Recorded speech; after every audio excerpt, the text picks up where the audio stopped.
Hello दोस्तों, मैं राकेश चौधरी आपका मैथमेटिक्स टीचर वेलकम करता हूं डिजिटल तैयारी के ऑनलाइन चैनल पर। हमारा टॉपिक है आज का हाइट एंड डिस्टेंस, ऊंचाई एवं दूरी, जिसका पार्ट 1 हम देख रहे हैं। पहले इसका बेसिक देखेंगे, फिर इसके क्वेश्चंस के बारे में बात करेंगे। क्या है इसका बेसिक, देखिएगा। बात करते हैं इसके बेसिक के बारे में। तो देखिए, हाइट एंड डिस्टेंस, इसमें हम बात करेंगे angle of elevation, angle of depression, उन्नयन कोण और अवनमन कोण के बारे में। किस तरीके से, देखिएगा, बिल्कुल स्टार्टिंग से स्टार्ट करते हैं। पहले हम बात करते हैं राइट एंगल ट्रायंगल समकोण त्रिभुज के बारे में, जिसमें एक एंगल राइट एंगल, एक कोण समकोण होगा। समकोण मतलब 90 डिग्री। उसके सामने वाली भुजा आपके हमेशा कर्ण होगी, ठीक है, जिसको के से लिखते हैं। इंग्लिश में कहें तो हाइपोटेनियस होगी, ठीक है। बचे हुए दो एंगल हैं। इन दोनों एंगल में से जो भी आप एंगल, जो भी आप कोण लोगे, उस कोण के सामने वाली भुजा को हम क्या बोलेंगे? लंब बोलेंगे। जैसे कि मैंने ये थीटा लिया, तो इसके सामने वाली भुजा हो गई लंब। लंब मतलब इसको एल से लिख लेंगे। इंग्लिश में कहें तो ये हो गया आपका परपेंडिकुलर, ठीक है। फिर बची हुई जो भुजा है वो आपका आधार हो जाएगी, जिसको ए से लिख लेंगे। और इंग्लिश में कहें तो बेस वैल्यू हो जाएगी, जिसको हम बी से लिख सकते हैं। तो देखिए, अगर मैं कोण ये लेता तो लंब ये हो जाता, फिर आधार ये हो जाता। लेकिन कोण ये लिया तो इसके सामने ये भुजा है, तो लंब ये हो गया तो आधार ये हो गया। 90 डिग्री के सामने वाली हमेशा क्या रहेगी? कर्ण रहेगी, हाइपोटेनियस रहेगी। और वैसे भी त्रिभुज के अंदर जितना कोण बड़ा होता है, उसके सामने वाली भुजा उतनी ही बड़ी होती है। जैसे कि इन तीनों में मैं देख रहा हूं कि तीनों का योगफल जो है 180 डिग्री होगा, क्योंकि त्रिभुज के तीनों कोणों का योगफल 180 होता है। तो तीनों में बड़ा कोण 90 ही है। तो इसका मतलब लंब, आधार और कर्ण में कर्ण सबसे बड़ी भुजा हमेशा होगी, ठीक है। फिर लंब और आधार में कौन बड़ा होगा, वो डिपेंड करेगा कि एंगल कितने कितने डिग्री के हैं, दोनों बचे हुए जो हैं वो। चलिए, अब बात करते हैं पाइथागोरस प्रमेय, जो कि आपको कहता है कर्ण स्क्वायर बराबर लंब स्क्वायर प्लस आधार स्क्वायर। मतलब हाइपोटेनियस का square is equals to perpendicular का स्क्वायर प्लस बेस का स्क्वायर, ठीक है। और बाकी एक रिलेशन जो लाल बट्टा कक्का वाला पंडित बद्री प्रसाद हर हर बोले वाला जो है, वो हम ट्रिग्नोमेट्री में देखकर आए हैं। फिर भी आपको फिर से बता देता हूं। वैसे इसकी जरूरत कहीं पर पड़ेगी और शायद नहीं भी पड़ेगी। क्यों? क्योंकि हम एक रेशियो वाला मेथड जो है उससे करेंगे। फिर भी क्या चीज है वो देखते हुए साथ में चलते हैं। तो लाल बट्टा कक्का के बारे में बात करूं, एल का मतलब है लंब, ए का मतलब है आधार, के का मतलब है कर्ण। इंग्लिश में अगर इसे लिखूं तो पंडित बद्री प्रसाद हर हर बोले। P मतलब परपेंडिकुलर, B मतलब बेस वैल्यू और H मतलब हाइपोटेन्यूज। तो ये होता है आपका साइन का मान, ये होता है आपका कॉस का मान, ये होता है आपका टेन का मान। साइन क्या होता है? लंब बटा कर्ण। कॉस क्या होता है? आधार बटा कर्ण। टेन क्या होता है? लंब बटा आधार। और फिर यहां से वैल्यू आती है कॉट की, जो कि टेन का उल्टा है, मतलब आधार बटा लंब। यहां से वैल्यू आती है सेक की, जो कि कॉस का उल्टा है, मतलब कर्ण बटा आधार। यहां से वैल्यू आती है कोसेक की, जो कि साइन का उल्टा है, कर्ण बटा लंब, ठीक है। यहां बात करें अगर आगे, तो ये साइन हो गया परपेंडिकुलर अपॉन हाइपोटेन्यूज, ये कॉस हो गया बेस अपॉन हाइपोटेन्यूज, ये टेन हो गया परपेंडिकुलर अपॉन बेस, ये कॉट हो गया बेस अपॉन परपेंडिकुलर, ये सेक हो गया हाइपोटेन्यूज अपॉन बेस, और ये कोसेक हो गया आपके पास हाइपोटेन्यूज अपॉन परपेंडिकुलर, ठीक है। चलिए, अब बात करते हैं आगे की। देखिएगा, अब हम दो रेशियो याद रखते हैं, जिससे कि हमारे इससे भी वो क्वेश्चंस हो जाएंगे जो हम करने वाले हैं ट्रिग्नोमेट्री से। जो हमने देखा था ट्रिग्नोमेट्री में, त्रिकोणमितीय अनुपात जो है, ट्रिग्नोमेट्री फंक्शंस है, उनसे भी हो जाएंगे क्वेश्चंस। लेकिन इससे भी कम समय में हम दो रेशियो, दो अनुपात याद रख के कर सकते हैं। वो अनुपात क्या है, देखिएगा जरा। देखिए, हम बात कर रहे हैं कि राइट एंगल ट्राइंगल मतलब समकोण त्रिभुज की, तो उसमें एक कोण तो फिक्स हो गया, कितना? 90 डिग्री का। आप जब कभी भी कोई भी डायग्राम बनाओगे हाइट एंड डिस्टेंस, ऊंचाई एवं दूरी में, तो आपको कभी भी कहेगा कि कोई पेड़ है, कोई बिल्डिंग है, कोई इमारत है, कोई खंबा है, ठीक है, किसी भी तरह से कहेगा, कोई प्लेन उड़ रहा है या कोई पतंग उड़ा रहा है। तो जब त्रिभुज बनेगा उसमें, तो एक जो आपकी साइड है वो हमेशा 90 डिग्री पर ही होगी, ये आपको हमेशा ध्यान रखना है। जैसे अभी क्वेश्चंस आएंगे तो और भी अच्छे से क्लियर हो जाएगा। कहने का मतलब ये है कि राइट एंगल ट्राइंगल तो बनेगा ही बनेगा, समकोण त्रिभुज तो बनेगा ही बनेगा, ठीक है। तो इसका मतलब ये फिक्स हो गया कि एक कोण तो हमारा 90 डिग्री होगा ही होगा। अब हमें पता है कि त्रिभुज के तीनों कोणों का योगफल कितना होता है, 180 डिग्री होता है। तो एक कोण फिक्स हो गया 90 डिग्री। तो बाकी के कॉम्बिनेशंस क्या हो सकते हैं, जो हमारे पास टेबल होती है 0, 30, 45, 60, 90 वाली, उसके अकॉर्डिंग देखें तो यही कॉम्बिनेशन बन सकते हैं। 30 डिग्री, 60 डिग्री, 90 तो फिक्स है। तो पहला तो ये सेट बनता है, ये रेशियो बनता है। दूसरा 45 डिग्री, 45 डिग्री और 90 तो फिक्स हो गया 90 डिग्री, ठीक है। तो आप देख सकते हैं यही दो कॉम्बिनेशन बनकर हमारे सामने आ रहे हैं, 30, 60, 90, 45, 45 और 90। तो इसके लिए आप रेशियो याद कर लीजिए सीधा सीधा। क्या रेशियो याद करना है, देखिए,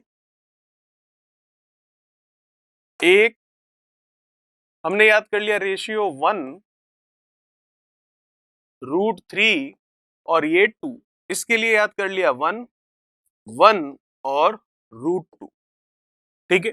तो ये रेशियो किस चीज का हुआ, ये रेशियो हुआ इन डिग्री के सामने जो भुजा आ रही है उन भुजा की लंबाइयों का अनुपात। इन डिग्री के एंगल्स जो हैं इनके सामने जो साइड आ रही है ट्राइंगल की, उन साइड्स की जो लेंथ है, उन लेंथ के लिए ये रेशियो हमारे पास आया है। फॉर एग्जांपल 30 डिग्री के सामने आप देख सकते हैं कितनी यूनिट है, 1 यूनिट है। तो अगर 1 यूनिट की वैल्यू आपको 100 सेंटीमीटर पता है और 60 डिग्री के सामने जो साइड है, जो भुजा है, वो आपको पूछ रहा है, तो आप हाथों हाथ बता सकते हो कि 1 यूनिट की अगर 100 सेंटीमीटर है तो √3 यूनिट की कितनी होगी, 100√3 सेंटीमीटर, ठीक है। जैसे कि छोटा सा एग्जांपल बताऊं, इसी के लिए मैं यहीं पर बता देता हूं। देखिए, ये 90 डिग्री हो गया, ये है 30 डिग्री और ये ऊपर वाला हो गया 60 डिग्री। मुझे पता है 30 डिग्री के सामने है 50 सेंटीमीटर। अब अगर मुझे ये वाली भुजा निकालनी है तो 1 सेकंड में निकाल सकता हूं। कैसे? मैं देख सकता हूं 30, 60, 90 मतलब ये वाला कॉम्बिनेशन बन रहा है। मुझे 30 डिग्री के सामने पता है 50 सेंटीमीटर, मुझे निकालना है 90 डिग्री के सामने वाला। तो 30, 60, 90 ये रहा। 30 डिग्री के सामने 1 यूनिट होती है, तो 1 यूनिट की वैल्यू कितनी है, 50 सेंटीमीटर। तो 90 के सामने कितनी है, 2 यूनिट है, तो 2 यूनिट की वैल्यू कितनी होगी, 50 का डबल कर लेंगे, कितना, 100 सेंटीमीटर। यही अगर आपको ये निकालना होता 60 के सामने वाला, तो 60 के सामने क्या है, √3 यूनिट। तो √3 यूनिट की वैल्यू क्या होती, जब 1 यूनिट की वैल्यू आपको पता है 30 डिग्री के सामने 50 सेंटीमीटर मतलब 1 यूनिट, उसकी वैल्यू है 50 सेंटीमीटर। तो 60 डिग्री, ये रहा 60 इसके सामने, मतलब √3 की वैल्यू निकालनी है, तो √3 यूनिट कितनी होगी, 100√3 सेंटीमीटर, ठीक है। यहां तक चलिए बात करते हैं, और भी एग्जांपल ले लूं मैं, जैसे कि यहां पर ये है 45 डिग्री, ये है 90 और ये है 45। मुझे पता है फॉर एग्जांपल ये कितना है, ये हो गया आपके 25 सेंटीमीटर और मुझे निकालना है इसका मान क्या होगा। तो मैं देख सकता हूं 45, 45 और 90 मतलब ये वाला कॉम्बिनेशन लगेगा। मुझे 45 डिग्री के सामने की यूनिट पता है 1 और 45 डिग्री के सामने वाली जो साइड है, भुजा है, उसकी लंबाई है 25 सेंटीमीटर। तो 1 यूनिट की वैल्यू है 25 सेंटीमीटर। फिर से मुझे 45 के सामने ही पूछा है, तो 1 यूनिट की ही वैल्यू पूछी है, तो वो भी कितनी होगी, 25 सेंटीमीटर।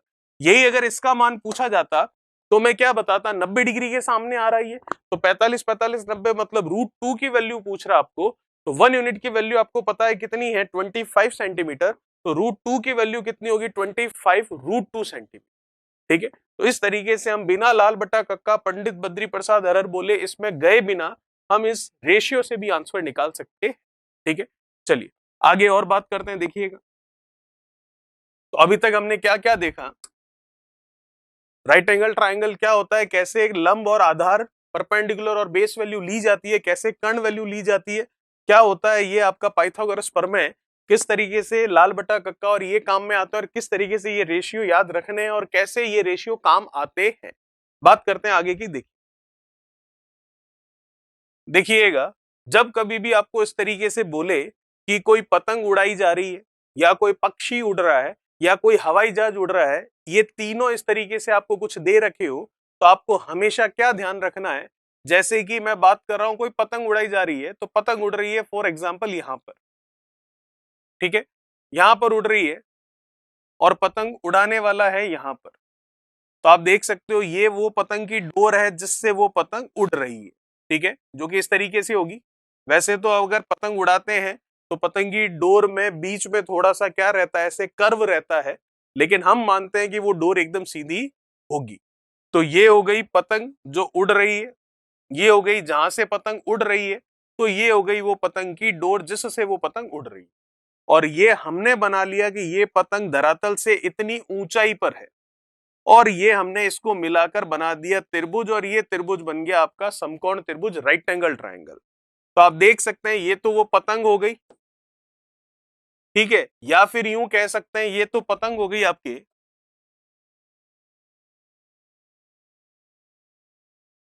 ये तो वो पतंग हो गई जो उड़ रही है, और वो जगह हो गई जहां से पतंग उड़ रही है।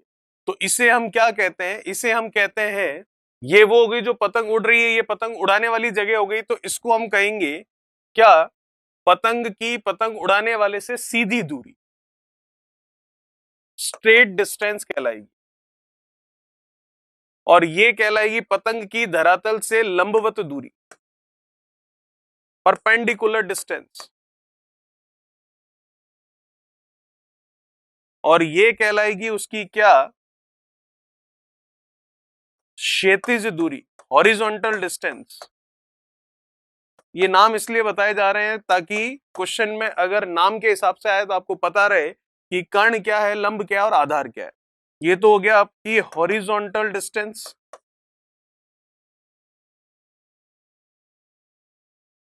ये हो गया आपके परपेंडिकुलर डिस्टेंस,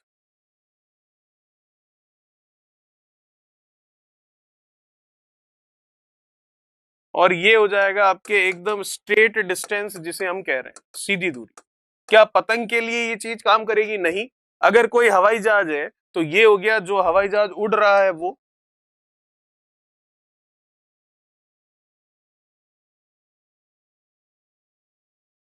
ठीक है, ये हो गया आपके एरोप्लेन जो उड़ रहा है वो, और ये हो गया जो एयरपोर्ट है जहां से ये उड़ रहा है वो जगह। तो इसका मतलब ये हो गई हवाई जहाज की एयरपोर्ट से, हवाई अड्डे से सीधी दूरी, ये हो गई परपेंडिकुलर डिस्टेंस, हवाई जहाज की धरातल से लंबवत दूरी, और ये हो गई उसकी क्षैतिज दूरी मतलब हॉरिजॉन्टल डिस्टेंस। यही अगर कोई पक्षी उड़ रहा है, कोई बर्ड है जो उड़ रहा है, तो उसकी ये हो गई जहां से उसने उड़ना शुरू किया वहां से सीधी दूरी, ये उस पक्षी की हो गई परपेंडिकुलर डिस्टेंस धरातल से, ठीक है, और ये हो गई उसकी क्षैतिज दूरी मतलब हॉरिजॉन्टल डिस्टेंस, ठीक है। तो ये चीज आपको ध्यान रखनी है कि किसको क्या कहा जाता है। चलिए बात करते हैं आगे। अब हम बात करेंगे यहां पर जो एंगल ऑफ एलिवेशन, जो एंगल ऑफ डिप्रेशन, मतलब जो उन्नयन कोण और जो अवनमन कोण है उसके बारे में। क्या होता है उन्नयन कोण, क्या होता है अवनमन कोण, वो देखते हैं जरा। देखिएगा, ये कोई ये आपके कोई बिल्डिंग है, इमारत है, ठीक है, यहां पर कोई व्यक्ति है, यहां से व्यक्ति उस इमारत के सीड्स को, टॉप को देखेगा, तो इसका मतलब जब कभी भी ऊपर की ओर देखा जाएगा तो पलकें ऊपर की ओर होगी, तो ऊपर की ओर देखने पर जो आपका एंगल बनता है वो एंगल ऑफ एलिवेशन मतलब उन्नयन कोण कहलाता है, ठीक है।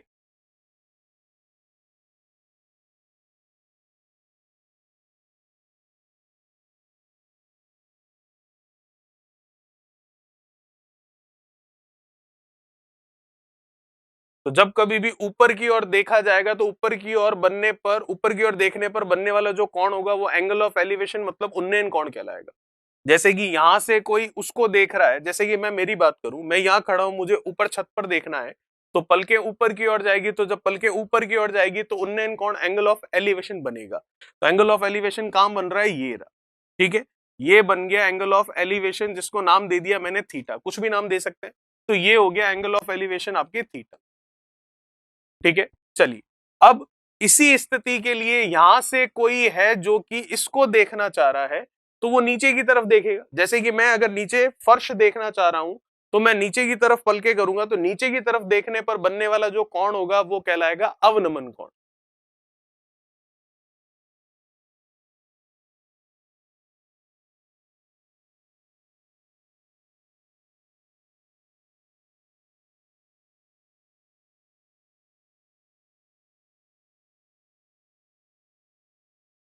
एंगल ऑफ डिप्रेशन जिसे अवनमन कोण कहेंगे, तो इसका मतलब यहां से कोई इसे देखना चाह रहा है तो नीचे की तरफ देखेगा, तो नीचे की तरफ देखने पर बनने वाला कोण होगा अवनमन कोण, एंगल ऑफ डिप्रेशन।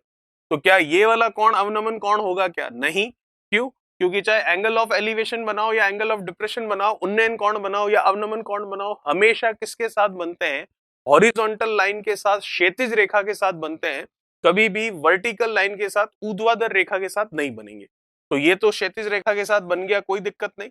लेकिन यहाँ पर ये तो ऊर्ध्वाधर है, वर्टिकल है, हमें तो क्षैतिज के साथ बनाना है, मतलब हॉरिजॉन्टल के साथ बनाना है। तो यहाँ पर हॉरिजॉन्टल लाइन हम ड्रॉ कर लेते हैं, तो बनने वाला कोण हो गया आपके ये, जिसको नाम दे दिया हमने अल्फा।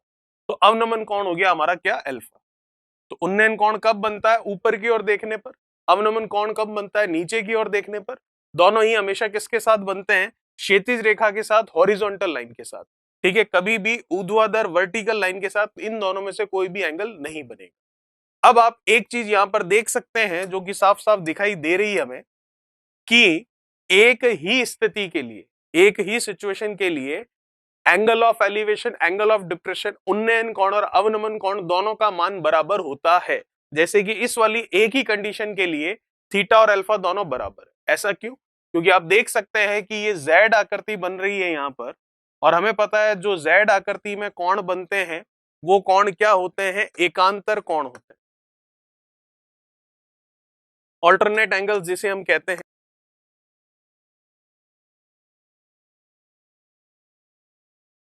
एकांतर कोण क्या होते हैं? ऐसे कोण जो जेड आकृति में बनते हो, और चाहे वो सीधा जेड बने या उल्टा जेड बने, अंदर की तरफ बनते हो, उन्हें हम एकांतर कोण कहते हैं।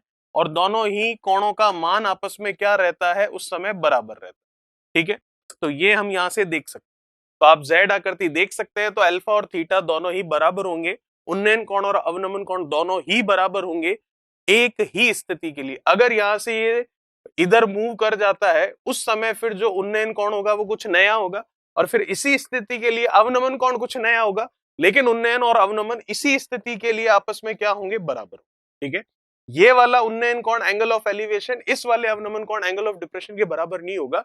जो यहाँ पर नया बनेगा इस तरीके से, उसके ये बराबर होगा, ये दोनों बराबर होंगे। जैसे कि ये थीटा 1, तो ये भी कितना हो गया? थीटा 1। ठीक है, चलिए, तो हमने क्या देखा यहाँ पर? क्या होता है उन्नयन कोण, क्या होता है अवनमन कोण, किसके साथ ये बनते हैं, कैसे बनते हैं, और ये बराबर होते हैं और क्यों बराबर होते हैं, वो भी हमने समझ लिया। अब एक नई चीज और देखिएगा, जैसा कि आपको पता है ये कोई इमारत है, यहां से कोई व्यक्ति है जो कि इसको देख रहा है, तो दिखती सी बात है इसका एंगल ऑफ एलिवेशन जो है, उन्नयन कोण जो है थीटा बन रहा है। अगर ये व्यक्ति इस इमारत के पास में आता है, जैसे कि यहां तक आ गया, पहले यहां था, अब कहां तक आ गया? यहां तक आ गया, तो इसका मतलब अब जो एंगल ऑफ एलिवेशन है वो पहले से कुछ अलग होगा, अब ये बनेगा। तो अब जो ये एंगल ऑफ एलिवेशन बनेगा, पहले वाले से क्या होगा? जितना पास में जाते रहेंगे, उतना ही एंगल ऑफ एलिवेशन, उन्नयन कोण जो है वो कम होता रहेगा। ठीक है, यहां पर जो मान होगा वो थीटा से क्या होगा? बिल्कुल कम होगा। क्यों? क्योंकि अगर पास में आते आते मैं यहां पहुंच जाऊं, तो यहां पहुंचूं तो बिल्कुल मैं कहां देखूंगा? बिल्कुल हम देख सकते हैं, हम ऊपर की ओर देखेंगे, तो ऊपर की ओर देखेंगे तो जैसे, सॉरी, कम नहीं होगा, ज्यादा होगा। जैसे जैसे हम पास में पहुंचते हैं, एंगल ऑफ एलिवेशन की वैल्यू बढ़ती जाती है, उन्नयन कोण का मान बढ़ता जाता है। क्योंकि जब मैं यहां पहुंच जाऊंगा, तो यहां पहुंचूंगा, तो अगर यहां देखना तो पूरा इस तरीके से करके ऊपर देखना पड़ेगा, तो इसका मतलब ये पूरा कितने डिग्री हो जाएगा? उस समय 90 डिग्री। तो जैसे जैसे किसी ऑब्जेक्ट के पास, किसी वस्तु के पास जाते हैं, वैसे वैसे उसका एंगल ऑफ एलिवेशन, उन्नयन कोण का मान बढ़ता रहता है। वस्तु के पास जाने का मतलब यहां हवा में चलने की बात नहीं कर रहा हूं। वस्तु के पास जाने का मतलब, जैसे कि ये ऑब्जेक्ट था हमारा, इसका टॉप, इसका सीट्स, तो इसके पास जाने का मतलब इधर धरातल पर चलने की बात कर रहा हूं। तो यहां से जैसे जैसे मैं इसके पास में जाऊंगा, वैसे वैसे एंगल ऑफ एलिवेशन, उन्नयन कोण का मान बढ़ता रहेगा, और बिल्कुल इसके नीचे जाके खड़ा हो जाऊंगा, तो बिल्कुल इस तरीके से देखना पड़ेगा, तो पूरा का पूरा 90 डिग्री बनेगा। ठीक है, चलिए, तो ये हमने समझा एक और नया कॉन्सेप्ट। अब देखिएगा, दो चीजें आपको बताई जा रही है, वो एक तरह से प्रमेय है, एक तरह से थ्योरम है। उनका डेरिवेशन हम करके देख सकते हैं, लेकिन डेरिवेशन कहीं काम नहीं आता है। आपको डायरेक्ट वो याद रखना है, उनका रिजल्ट, और उसके रिजल्ट से आने वाले जो क्वेश्चंस है उनको हम सॉल्व कर सकते हैं। ठीक है वो प्रमेय पूरी डिराइव होती है, लेकिन हमारे काम का नहीं है उनका डेरिवेशन, हमको सिर्फ और सिर्फ उसका रिजल्ट ध्यान रखना है। और वो रिजल्ट क्या है वो मैं आपको बता देता हूं। देखिए, सबसे पहला एक तरह से प्रमेय मतलब थ्योरम है आपकी। देखिए, जैसे कि ये कोई इमारत है, यहां से कोई व्यक्ति इसको देख रहा है, कितनी दूरी पर है ये तो 90 डिग्री है आपके, ये दूरी है आपके क्या? ए। ठीक है, यहां पर ये angle of elevation for example हमारे पास है थीटा, उन्नयन कोण थीटा है। फिर थोड़ी देर बाद में वो इधर आता है। अब जो एंगल ऑफ एलिवेशन है वो फॉर एग्जांपल मान लिया हमने क्या है अल्फा, और ये दूरी है हमारी कितनी, यहां से यहां तक की बी, और ये जो इमारत है इसकी ऊंचाई कितनी है आपकी एच है। ठीक है यहां तक। तो इसका मतलब हम सीधा रिजल्ट बता सकते हैं, एच की वैल्यू सीधी सीधी रूट ऑफ ए बी होगी। ये रिजल्ट हमें ध्यान रखना। ठीक है, कैसे होगी ये हम निकाल सकते हैं आराम से, कैसे पूरा डेरिवेशन है। लेकिन इसमें एक शर्त है, और वो शर्त क्या है देखिएगा, थीटा और अल्फा जो है इनका टोटल कितना होना चाहिए 90 डिग्री। मतलब ये दोनों जो एंगल ऑफ एलिवेशन बने हैं इनका सम कितना होना चाहिए 90। तब हम कह सकेंगे कि जो हाइट है वो रूट ऑफ ए बी के बराबर होगी। इसको डिराइव कर सकते हैं हम बिल्कुल अच्छे से। कैसे डेरिवेशन हो सकता है इसका देखिए, छोटा वाला मैं राइट एंगल ट्राइंगल ले लूं, ये अल्फा वाला, तो टेन अल्फा लूंगा क्योंकि यही है। तो टेन लूंगा, टेन क्यों लूंगा, क्योंकि टेन क्या होता है, लंब बटा आधार। लंब मतलब परपेंडिकुलर अपॉन बेस वैल्यू। तो एच और बी मुझे पता है, तो टेन अल्फा की वैल्यू मैं लूंगा कितनी होगी यहां से, टेन अल्फा बराबर एच बटा बी। फिर टेन थीटा लूंगा, बड़ा वाला ट्राइंगल ले रहा हूं, तो टेन है तो लंब बटा आधार ही होगा, परपेंडिकुलर अपॉन क्या होगा बेस वैल्यू होगी। तो थीटा ले रहा हूं तो परपेंडिकुलर ये सामने एच अपॉन बेस वैल्यू कितनी है ये ए। ठीक है यहां तक। तो यहां से मैं देख सकता हूं कि टेन थीटा और टेन अल्फा की वैल्यू आई है। अब मुझे पता है थीटा और अल्फा का टोटल कितना होना चाहिए 90 डिग्री। तो मैं इन दोनों इक्वेशंस का मल्टीप्लीकेशन कर देता हूं। तो tan alpha multiply tan theta is equals to H A multiply H B. तो टेन थीटा और टेन अल्फा इन दोनों का मल्टीप्लीकेशन किसके बराबर होगा, 1 के। क्यों, क्योंकि दोनों का सम कितना है एंगल्स का 90। तो ट्रिग्नोमेट्री में हमने देखा था कि टेन के दो कोणों का गुणनफल एक होता है अगर कोणों का योगफल कितना हो 90 डिग्री हो रहा है 90 डिग्री, इसका मतलब कितना हो गया एक। उधर H into H, H square upon क्या ए बी। तो एक बराबर H square upon A B इधर आ जाएगा। तो ए बी बराबर एच स्क्वायर, एच का स्क्वायर हटेगा तो इधर रूट लग जाएगा। तो ये आ गया रूट ऑफ ए बी बराबर एच। तो हम कह सकते हैं ये सीधा सीधा आप याद रखें तो काम चल जाएगा, ये डेरिवेशन की आपको जरूरत नहीं। तो उसको रफ कर देते हैं, लेकिन आया कैसे वो मैंने आपको एक्सप्लेन कर दिया। अब देखिए इसमें भी दो तीन कंडीशन है, इसमें भी डायग्राम दो तीन तरह से बनते हैं। कैसे, एक तो ये बन गया, इसमें ये कंडीशन होनी बहुत जरूरी है अदरवाइज ये हमारा काम नहीं करेगा, और ये कंडीशन होगी आपके पास। ठीक है, एक तो डायग्राम ऐसे बन गया, और डायग्राम कैसे बनता है देखते हैं।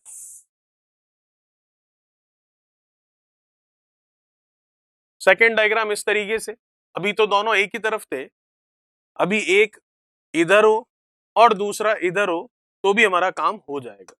बस शर्त वो होनी चाहिए, ये एंगल ऑफ एलिवेशन थीटा हो गया, ये एंगल ऑफ एलिवेशन अल्फा हो गया, ये 90 डिग्री है, ये 90 डिग्री है। इसकी दूरी थीटा की हमने ली है ए, तो ये लीजिए ए हो गई, और ये दूरी हो गई आपके बी। ठीक है यहां तक। और ये जो हाइट है ये हो गई एच। इस एच का मान निकालना है तो हम निकाल सकते हैं, अगर थीटा और अल्फा का टोटल 90 है तो कैसे, एच बराबर root of A B C. ठीक है, और क्या है तीसरी कंडीशन वो भी देख लेते हैं। देखिए तीसरी कंडीशन, डायग्राम बनाने की अलग कंडीशन है, बाकी सारी की सारी वही लग रही है थ्योरम जो है। ये देखिए इस तरीके से, ये हो गया एच, ये हो गया एच, दोनों की हाइट बराबर है, ये 90 है, ये भी 90 है, ये थीटा है और ये अल्फा है। तो ये डिस्टेंस होगी आपकी कितनी ए, और ये डिस्टेंस होगी आपकी कितनी बी। ठीक है, फिर आपको क्या निकालना है, एच का मान निकालना है, थीटा और अल्फा का टोटल कितना होना चाहिए 90 डिग्री। तो एच का मान दोनों में से किसी का भी निकालो, दोनों बराबर ही है। एच हो गई आपके रूट ऑफ ए बी के बराबर। ठीक है यहां तक। चलिए तो तीनों में से कोई भी डायग्राम हो, अगर ये कंडीशन लग रही है और इन तीनों में से कोई भी डायग्राम बन रहा है, तो बिना कोई भी हम रेशियो वाला मेथड, लाल बटा कक्का मतलब पंडित बद्री प्रसाद हरर बोले वो मेथड भी लगाए बिना, सीधा हम इस प्रमेय से, इस थ्योरम से आंसर कर सकते हैं। चलिए बात करते हैं अगली थ्योरम, नेक्स्ट जो थ्योरम है उसके बारे में क्या है वो देखिएगा। जब कभी भी हम इसके क्वेश्चन करेंगे हाइट एंड डिस्टेंस के, सबसे पहला हमारा काम रहेगा डायग्राम बनाना। डायग्राम बन जाएगा तो मान लीजिए 70 से 80% आपका काम हो चुका है। ठीक है, देखिए ये हो गया एंगल थीटा, ये हो गया एंगल अल्फा, ये हो गई हाइट एच, इन दोनों के बीच की डिस्टेंस हो गई क्या, डी। अब पिछले वाले में तो क्या था, इन एंगल्स की डिस्टेंस दे रखी थी यहां से, ये जो आपकी इमारत है, बिल्डिंग है, इसके तल से इनकी डिस्टेंस दे रखी थी। इस बार इन दोनों के बीच की डिस्टेंस दे रखी है। पिछली वाली जो थ्योरम थी उसमें तो था कि इन दोनों एंगल्स का सम कितना होना चाहिए, 90 डिग्री, लेकिन यहां पर ऐसा कोई रोक टोक नहीं है कि दोनों का टोटल 90 होना चाहिए, कुछ भी होगा चलेगा। तो अगर डी और एच में से कोई भी एक चीज आपको गिवन है तो दूसरी चीज आप निकाल सकते हैं। कैसे, इस वाली प्रमेय से D upon H is equals to cot, ध्यान रखिएगा कॉट ही काम में लेना है, दूर कौन सा एंगल है, थीटा, माइनस कॉट पास में कौन सा है, अल्फा। तो ये वाली प्रमेय आप याद रखकर आंसर निकाल सकते हैं। एंगल आपको दे देंगे, डी और एच में से एक वैल्यू दी हुई होगी, दूसरी वैल्यू आपको निकालनी होगी। अगर ये प्रमेय याद नहीं है तो भी हम निकाल सकते हैं, लाल बटा कक्का पंडित बद्री प्रसाद हरहर बोले से। वो भी याद नहीं है तो भी हम निकाल सकते हैं, जो रेशियो वाला मेथड था 30-60-90, 1√3 और 2, 45-45-90, 1-1 और √2, उससे भी, लेकिन उन दोनों से भी जल्दी हम निकाल सकते हैं इस प्रमेय को ध्यान में रखकर। ठीक है, क्वेश्चन पढ़ेंगे, डायग्राम बनाएंगे, ऐसा डायग्राम बनेगा, हमारी सारी कंडीशन ओके होगी इस डायग्राम के अकॉर्डिंग, तो हम सीधा सीधा डी और एच में से जो वैल्यू हमको गिवन होगी वो वैल्यू रखकर, हम डी दे रखा है तो एच निकल जाएगा, एच दे रखा है तो डी निकल जाएगा। ठीक है, कॉट ही काम में लेना। अब ये कहां से आया, तो इसको भी हम डिराइव कर सकते हैं पूरा।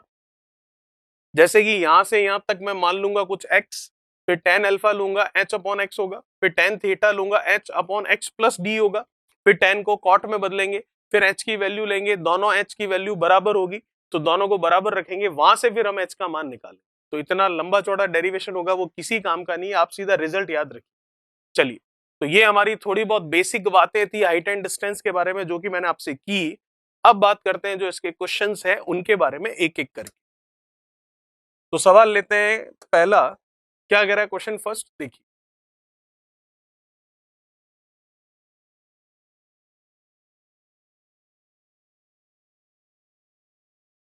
देखिए क्वेश्चन पहला क्या कह रहा है, किसी स्मारक से कुछ दूरी पर स्थित एक बिंदु से स्मारक के उच्च बिंदु का टेंजेंट 1/5 है, स्मारक की ओर 138 मीटर चलने पर स्मारक के उच्च बिंदु का सेकंड, मतलब सेक जो है √193/12 है, तो स्मारक की ऊंचाई क्या होगी ये हमें बताना। सबसे पहले तो आपको डायग्राम बनाना आना चाहिए, तो सबसे पहले तो हम बना लेते हैं यहां पर डायग्राम। देखिए, ये हो गया स्मारक जिसके बारे में बात कर रहे हैं। किसी स्मारक से कुछ दूरी पर स्थित एक बिंदु से स्मारक के उच्च बिंदु का टेंजेंट, ये कुछ दूरी हो गई, यहां से उच्च बिंदु ये हो गया इसका टेंजेंट। टेंजेंट हमें पता है, लाल बटा कक्का से अगर मैं बात करूं, लंब बटा क्या होता है, आधार। तो लंब बटा आधार, तो ये है लंब और ये है आधार। लंब मतलब ये है आपका परपेंडिकुलर और आधार मतलब ये है आपकी बेस में। अगर आपने कोण ये लिया है तो इसके सामने वाला लंब होगा, ठीक है, और 90 तो ये है ही है, इसके सामने वाला तो कर्ण हाइपोटेन्यूस ही होगा। तो ये हो गया आपके कितना, 1, और ये हो गया आपके कितना, 5, आधार जो है वो। ठीक है, चलिए, फिर आपको कह रहा है स्मारक की ओर 138 मीटर चलने पर स्मारक के उच्च बिंदु का सेकंड, इसका मतलब पहले यहां पर था, अब स्मारक की ओर चले हम कितना, 138 मीटर, तो ये दूरी दे रखी है आपको 138 मीटर की। ठीक है, ये है 138 मीटर। चलने पर स्मारक के उच्च बिंदु का सेकंड जो है वो आपको दे रखा है क्या, सेक क्या होता है, सेक कॉस का उल्टा होता है। कॉस क्या होता है, आधार बटा कर्ण, तो ये क्या होगा, कर्ण बटा आधार, मतलब ये हो गया कर्ण बटा आधार। कर्ण मतलब हाइपोटेन्यूस अपॉन आधार मतलब बेस वैल्यू। ठीक है, तो हम यहां पर देख सकते हैं हाइपोटेन्यूस क्या दे रखा है इसके लिए, √193। ठीक है, और इसके लिए बेस वैल्यू कितनी दे रखी है, बेस वैल्यू दे रखी है कितनी, 12। तो ये हो गई आपके यहां से यहां तक की वैल्यू कितनी, 12। चलिए, अब देखिएगा, अब अगर इसको नाम दें हम, तो नाम दे सकते हैं इस तरीके से, ए, बी, सी और डी। दो त्रिभुज आपको नजर आ रहे होंगे, एक त्रिभुज है आपके सामने त्रिभुज एबीसी, और एक त्रिभुज है आपके सामने त्रिभुज ए बी डी। ठीक है, दोनों त्रिभुजों में एक चीज आप कॉमन देख सकते हैं कि ए बी सी में लंब ए बी है और ए बी डी में भी लंब क्या है, ए बी है। ए बी की वैल्यू हम यहां से देख सकते हैं। तो हमने त्रिभुज लिया छोटा वाला ए बी सी। ए बी सी त्रिभुज लिया हमने, जहां से कि हम देख सकते हैं कि रूट ऑफ 193 ये है, 12 ये है, तो इसकी वैल्यू मैं बता सकता हूं पाइथागोरस प्रमेय से। क्या हो जाएगी, कर्ण स्क्वायर मतलब रूट ऑफ 193 का स्क्वायर बराबर लंब स्क्वायर मतलब ए बी स्क्वायर प्लस आधार स्क्वायर मतलब बी सी स्क्वायर, जो कि कितना है 12 का स्क्वायर। तो 193 का स्क्वायर 193 होगा, 12 का स्क्वायर 144 होगा। 193 में से 144 इधर लाकर हम माइनस कर लेंगे, जो कि कितना आ जाएगा 44 है, तो ये हो गया 656 है, और ये कितना है आपका 3 कम है उसमें, तो कम कर लेते हैं, तो ये हो जाएगा आपके 49। चलिए बराबर ए बी का स्क्वायर। तो ए बी को मैं कह सकता हूं कितनी आ गई, 7 मीटर आ गई।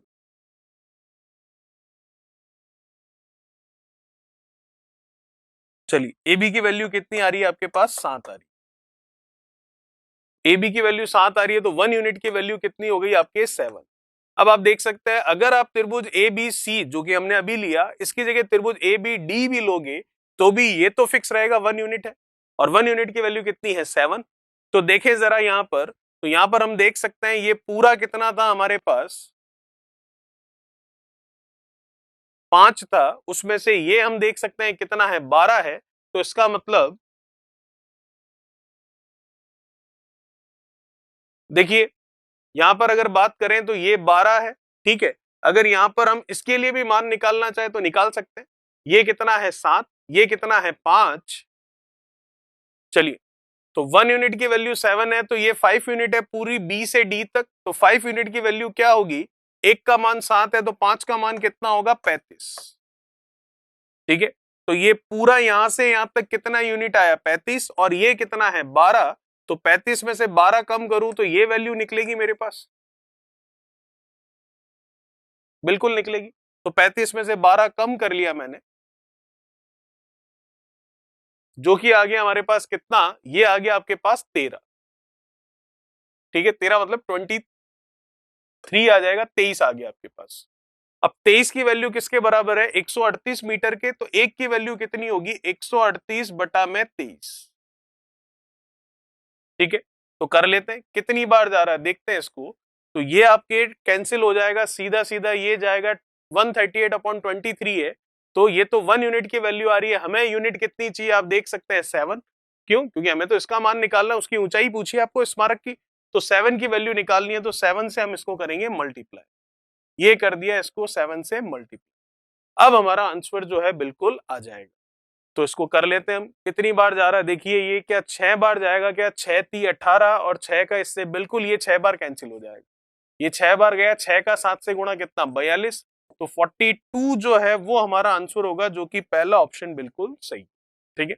आसान था बहुत, कुछ भी नहीं है। छोटा वाला त्रिभुज बड़ा वाला त्रिभुज दोनों में ये ए बी सेम है, तो ए बी सेम है, तो हमने रूट ऑफ 193 और 12 जो है उस यूनिट से हमने वैल्यू ले ली इसकी, जो कि आई 7 यूनिट, 7 यूनिट आ चुकी है। ये 7 है तो ये 5 है बड़े वाले के लिए, तो एक का मतलब 7 है तो 5 का मतलब 35 हुआ। तो ये यहां से यहां तक 35 इकाई है, उसमें से ये 12 इकाई है, तो बची हुई ये इकाई कितनी आ गई 23। तो 23 इकाई का मतलब 138 मीटर है, तो एक इकाई का मतलब हो गया 6 मीटर। हमें निकालना है 7 इकाई का मतलब, वही तो इसकी ऊंचाई है, तो 7 इकाई का मतलब हो गया 42 मीटर। चलिए ये था क्वेश्चन नंबर फर्स्ट। बात करते हैं नेक्स्ट क्वेश्चन नंबर सेकंड के बारे में।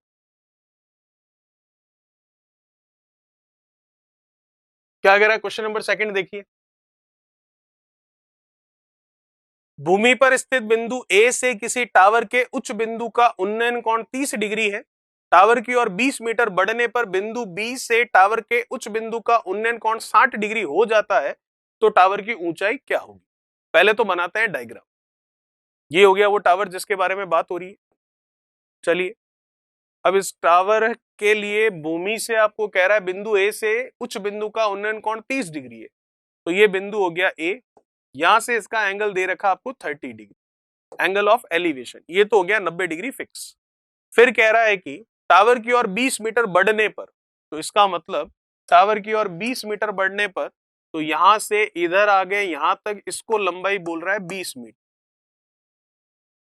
बिंदु बी, तो ये हो गया बिंदु बी। इसी टावर के उच्च बिंदु का उन्नयन कोण आपको दे रखा है, कितना हो जाता है 60 डिग्री। एंगल ऑफ एलिवेशन हो गया इस बार 60 डिग्री। तो आपको पूछ रहा है कि उस टावर की ऊंचाई क्या होगी, हाइट ऑफ आपको पूछ रहा है क्या, टावर, मतलब इस एच की वैल्यू आपको निकालनी। तो आप देख सकते हैं इस तरह की प्रमेय थ्योरम हमने देखी है, साफ साफ इसका एक लाइन में आंसर हम ला सकते हैं। आप चाहें तो लाल बटा कक्का पंडित बद्री प्रसाद हरर बोले वो वाला कॉन्सेप्ट भी लगा सकते हैं, आप चाहें तो जो रेशियो वाला है वो भी लगा सकते हैं, लेकिन उन दोनों से भी जल्दी आंसर कर सकते हैं क्योंकि इस तरह की प्रमेय हमने देखी थी। बिल्कुल ये रही प्रमेय, देखिएगा वो जो कि मैंने आपको एक्सप्लेन की थी, और उस प्रमेय के अकॉर्डिंग अगर हम सीधा सीधा इसका आंसर निकालना चाहे तो ये रहा आपके सामने, डी अपॉन एच, कॉट दूर है वो, माइनस कॉट पास में है जो, ठीक है, तो बिल्कुल इसी के अनुसार है ये। तो डी अपॉन एच में से डी हमें पता है, एच हमें निकालनी है, तो सीधा वही प्रमेय लगाकर आंसर निकाल लेते हैं। डी मतलब 20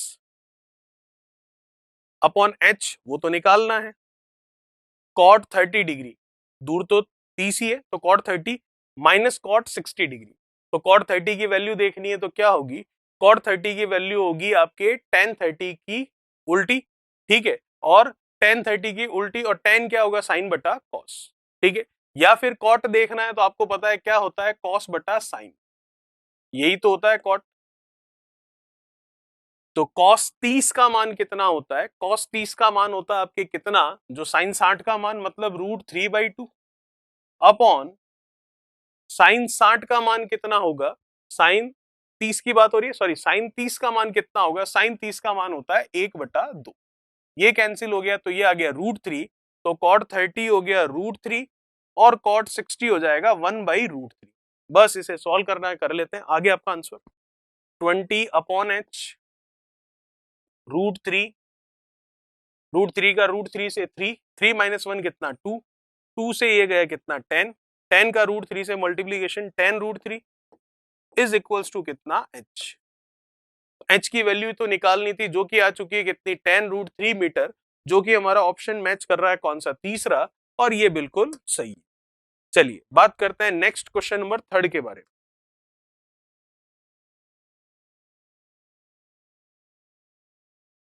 क्या कह रहा है तीसरा, देखो, तूफान के कारण टेलीग्राफ का एक खंभा मुड़कर जमीन के ऊपर एक बिंदु पर मिल गया है, उसका शिखर उसके पाद से 8√3 मीटर की दूरी पर जमीन को स्पर्श करता है और 30 डिग्री का कोण बनाता है, तो खंबे की ऊंचाई क्या होगी ये बताइए।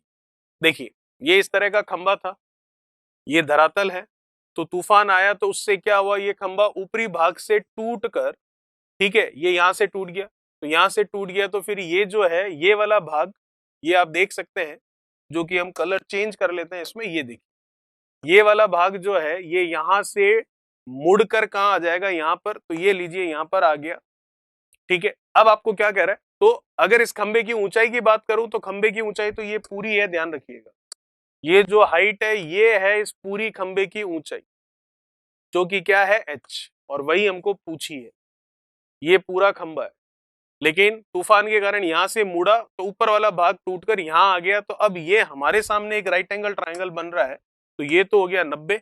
अब किस तरीके से बन रहा है, उसका शिखर उसके पाद से 8√3 मीटर की दूरी पर जमीन को स्पर्श करता है, तो इसका शिखर मतलब ये जो टॉप था इसका, जो कि यहां से फोल्ड होकर यहां आ गया और जमीन को टच करता है इसके पाद से कितनी दूरी पर, 8√3 मीटर की डिस्टेंस पर, और कोण बना लेता है जमीन के साथ कितने का, 30 डिग्री का। तो हमें पूछा जा रहा है कि इस खंबे की ऊंचाई क्या होगी, तो खंबे की ऊंचाई तो आप देख सकते हो यहां से लेकर कहां तक है, यहां तक, तो इसका मतलब इसका मान और इसका मान निकल जाएगा, तो हम जोड़ लेंगे तो हमारा आंसर आ जाएगा, या फिर इसका मान और ये जो ऊपर है वही टूट कर कहां आया, यहां पर, ये निकल जाएगा, तो हम जोड़ लेंगे तो भी हमारा आंसर आ जाएगा, तो हम आराम से निकाल सकते हैं। आप चाहो तो लाल बटा कक्का में चले जाओ, और आप चाहो तो रेशियो वाले मेथड में चले जाओ, तो आ जाते हैं हम रेशियो वाले मेथड में। तो क्या कहता है रेशियो वाला मेथड, देखिए ये 90 पता है, ये 30 है, तो डेफिनेटली ये बचा हुआ कितना हो गया, 60 डिग्री, ये तो 90 है ही हमारे पास, ठीक है, तो कौन सा हिसाब लगेगा, 30 60 90 वाला, और 30 60 90 क्या होता है, 1 √3 और क्या 2। ठीक है, ये क्या होता है? ये होता है इन कोणों के सामने जो भुजाएं हैं, उन भुजाओं की जो लंबाइयां हैं, उन लंबाइयों की इकाइयों का यूनिट का रेशियो। तो हमें क्या निकालना है? हमें तो ये भी निकालनी है और हमें निकालना है इसका मान भी, क्योंकि ये जो ऊपर से टूट कर आया है नीचे और ये जो खड़ा है भाग, ये पूरा मिलाकर ही तो आपका क्या है? वो खंबा है। तो हम निकाल लेते हैं सबसे पहले 90 डिग्री के सामने वाली ये। तो मुझे क्या पता है? मुझे 60 डिग्री के सामने वाली भुजा पता है, जो कि 8√3 मीटर है। मुझे चाहिए 90 डिग्री के सामने वाली भुजा। तो 90 डिग्री के सामने वाली भुजा चाहिए, तो मैं देख सकता हूं 60 डिग्री के सामने कितना है? √3 है। तो √3 का मान कितना है? 8√3 मीटर। तो √3 इकाई का मान 8√3 मीटर है, तो एक इकाई का मान कितना होगा? एक इकाई का मान होगा 8√3 बटा √3। ये 1 यूनिट की वैल्यू हो गई। तो इसका मतलब 1 यूनिट कितना आ गया? 8। और 1 यूनिट कहाँ है? 30 के सामने। तो 30 के सामने वाला भी निकालना है, तो ये तो आ गया आपके 8। ठीक है, अब 90 के सामने वाला भी निकालना है, तो 90 के सामने कितना है? 2 इकाई है, तो एक का मान 8 है, तो 2 का मान कितना होगा? 16। ये लीजिए, ये 16 कौन सा है? जो ऊपर से नीचे आया है। तो इसका मतलब खंबे की, उस पेड़ की ऊंचाई, या खंबा है, क्या है? टेलीग्राफ है का एक खंबा है। तो ये जो खंबा था, ये पूरी हाइट थी इसकी, जो कि ये 8 और ये 16। तो टोटल पूछा है 16 और 8 को जोड़ लेते हैं, तो 24 मीटर हमारा आंसर होगा, जो कि ऑप्शन कौन सा सही होगा? तीसरा बिल्कुल सही होगा। चलिए बात करते हैं नेक्स्ट क्वेश्चन नंबर 4 के बारे में। क्या कह रहा है चौथा? आपको देखिए,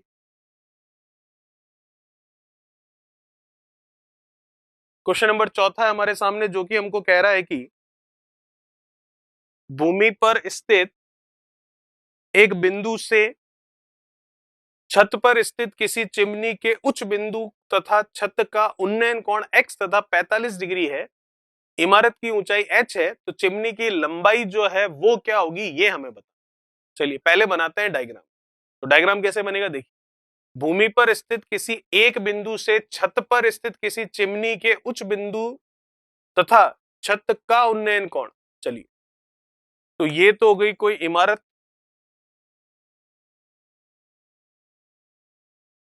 ये हो गई कोई इमारत, और ये हो गई वो चिमनी जो इसके ऊपर लगी हुई है। ठीक है, तो आपको कह रहा है भूमि पर स्थित, ये यहां पर भूमि हो गई, धरातल हो गया, यहां पर ये एक बिंदु हो गया। भूमि पर स्थित किसी एक बिंदु से छत पर स्थित किसी चिमनी के उच्च बिंदु, तो ये छत है, इस पर ये चिमनी है, इसका उच्च बिंदु ये रहा। छत पर स्थित किसी चिमनी के उच्च बिंदु तथा छत का उन्नयन कोण। अच्छा, छत का उन्नयन कोण, ये रही छत यहां खत्म हो रही है, इसका उन्नयन कोण इस तरीके से। ठीक है, तो चिमनी के उच्च बिंदु तथा छत का उन्नयन कोण x और 45 डिग्री है। तो ये तो आपको दे रखा है, क्या है? ये है x, और ये है आपका कितना? 45 डिग्री। और ये आपको पता है कितना होगा? 90 डिग्री। ठीक है, तो अब त्रिभुज को नाम अगर हम दें यहां पर, ये a, ये b, ये c, ये d। ठीक है, तो नाम दें इसको, तो हम दे सकते हैं आराम से a b c d। और ये जो अंदर आपने एंगल बनाया है, उसकी वैल्यू दे रखी है आपको कितनी है? ये x है। ठीक है, अब आपको पता है, अगर मैं देखूं यहां पर त्रिभुज बी सी डी में, तो त्रिभुज बी सी डी में देखूं, ये 90 है, ये 45 है, तो ये भी कितना होगा? 45 ही होगा, क्योंकि 90 45 और तीसरा 45 ही बच रहा है।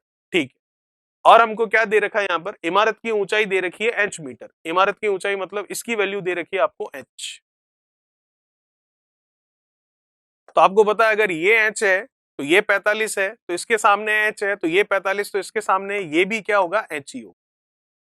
चलिए, हमें चिमनी की ऊंचाई पूछी है, जो कि चिमनी ये रही, इसकी ऊंचाई पूछी है, इसकी ऊंचाई हमें निकालनी है। इसको हम कुछ भी मान सकते हैं, हमने इसको मान लिया z। इस z का मान आपको निकालना है, जो कि नंबर में नहीं आएगा। आप देख सकते हैं जो ऑप्शन दे रखे हैं वो इसी तरह के हैं हमारे पास, तो इसी तरह का कोई आंसर आने वाला। चलिए देखते हैं कैसे होगा। हम यहां पर लगाएंगे 10x लगा लेते हैं। क्यों? क्योंकि अगर मैं त्रिभुज देखूं कौन सा? बी सी डी, और फिर मैं त्रिभुज देखूं ए सी डी, तो दोनों त्रिभुज में एक चीज कॉमन है, और वो है सी डी, दोनों का आधार जिसे हम कह सकते हैं। तो इसका मतलब दोनों के सी डी और सी डी बराबर कर लूंगा।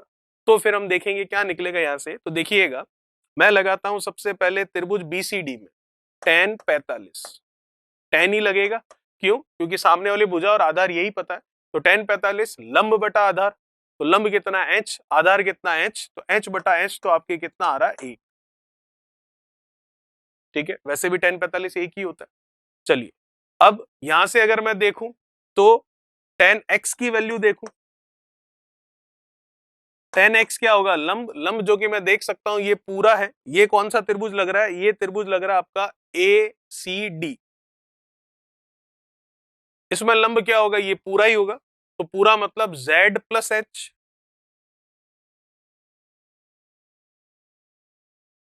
अपॉन क्या आ रहा है आपके आधार जो कि कितना है h, z plus h upon h। ठीक है, तो ये चीज हमारे सामने अभी तक आई है। तो अगर हम यहां से वैल्यू निकालना चाह रहे हैं किसकी, z की, तो कैसे निकल जाएगी यहां से z की वैल्यू, देखिए। चलिए, यहां से h की वैल्यू देखूं तो यहां से h की वैल्यू क्या आ रही है आपके सामने, यहां से h की वैल्यू आ रही है h, उधर चला गया, tan x नीचे जाएगा, तो tan x नीचे जाएगा तो 1 अपॉन tan x होगा। तो tan x को हम बदल लेते हैं cot में, तो ये हो गया आपके सामने cot x डिग्री, और अंदर है z प्लस h। अब h वालों को अलग कर लेंगे, तो h वाले अलग कैसे होंगे, ये h, ये cot x, ये z प्लस ये h cot x। ठीक है, अब h वाले अलग ले लेते हैं, हमें वैल्यू किसकी निकालनी है, z की, तो ये h इधर आ जाएगा, तो h कॉमन ले लेंगे इधर लाकर, तो ये h 1 माइनस कितना हो गया cot x बराबर z, cot x है तो वो cot x कहां लगा देंगे हम, नीचे, तो ये cot x आ गया आपके इसके नीचे, h तो अपनी जगह पर ही है। 1 अपॉन cot x क्या होगा, tan x minus cot x upon cot x क्या होगा आपके 1, और h अंदर जाएगा तो माइनस h। तो क्या ऐसा कहीं ऑप्शन है क्या हमारे पास, बिल्कुल है, और ऑप्शन कौन सा आपका, तीसरा ऑप्शन बिल्कुल सही हो रहा है। ठीक है, तो हमने क्या किया, कुछ भी नहीं किया, जो आपका बड़ा वाला एंगल था उसमें हमने tan थीटा लगाया, जो कि थीटा की जगह x है, जो कि लंब बटा आधार हुआ। तो यहां से बस h की वैल्यू ली जो कि ये रही आपके सामने, और यहां से h वाली टर्म्स को अलग किया और z की वैल्यू निकाल ली, सिंपल सा सिंप्लीफाई करके।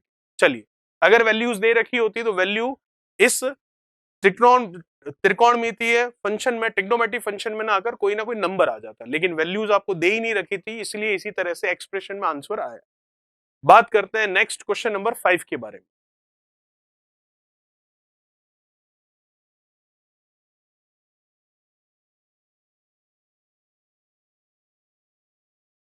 क्या कह रहा है क्वेश्चन नंबर 5वां, देखिए, एक 15 फीट ऊंचे खंबा कुछ ऊंचाई से टूट जाता है, इस तरह खंबे का टूटा हुआ भाग भूमि से 30 डिग्री का कोण बनाता है, तो वह ऊंचाई ज्ञात करें जहां से खंबा टूटा था। ठीक है, पूरे खंबे की ऊंचाई आपको दे रखी है 15 फीट, ये है आपके पास 15 फीट पूरा ऊंचा खंबा। आपको कह रहा है कुछ ऊंचाई से टूट जाता है, मान लेते हैं यहां से टूट गया, तो यहां से टूट गया तो फिर ये जो ऊपर वाला टूटा हुआ भाग है ये आ गया यहाँ। ठीक है, और ये यहां पर आकर कितने डिग्री का कोण बनाता है, 30 डिग्री का, ये कोण बना लिया इसने 30 डिग्री, ये कितना है 90, और ये बचा हुआ कितना होगा, डेफिनेटली 60 ही होगा। ये जो 15 फीट है ये पूरी ये हाइट आपको दे रखी।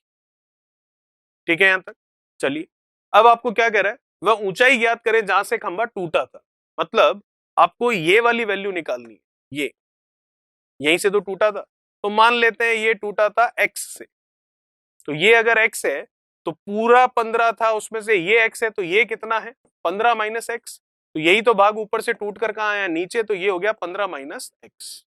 ठीक है, बस आगे अब आपका आंसर आराम से।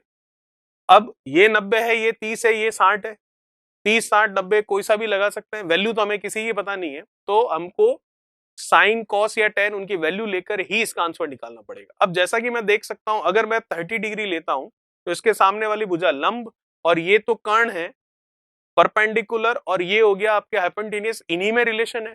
तो क्या साइन से लंब और कर्ण परपेंडिकुलर और हाइपोटेन्यूज में रिलेशन आता है क्या, बिल्कुल, साइन थीटा की वैल्यू ही होती है क्या लाल बटा कक्का से पंडित बद्री प्रसाद हर हर बोले से क्या लंब बटा कर्ण, तो लंब हो गया इसके सामने वाला x, कर्ण हो गया ये 15 माइनस x। ठीक है, perpendicular upon hypotenuse sine theta होता है। अब थीटा की जगह 30 डिग्री है तो ठीक है, तो साइन 30 की वैल्यू ले लेते हैं। तो साइन 30 कितना होगा, साइन 30 होता है 1/2, तो बस x का मान ही तो निकालना था, आ गया x का मान 15 माइनस x, ये इधर आ गया।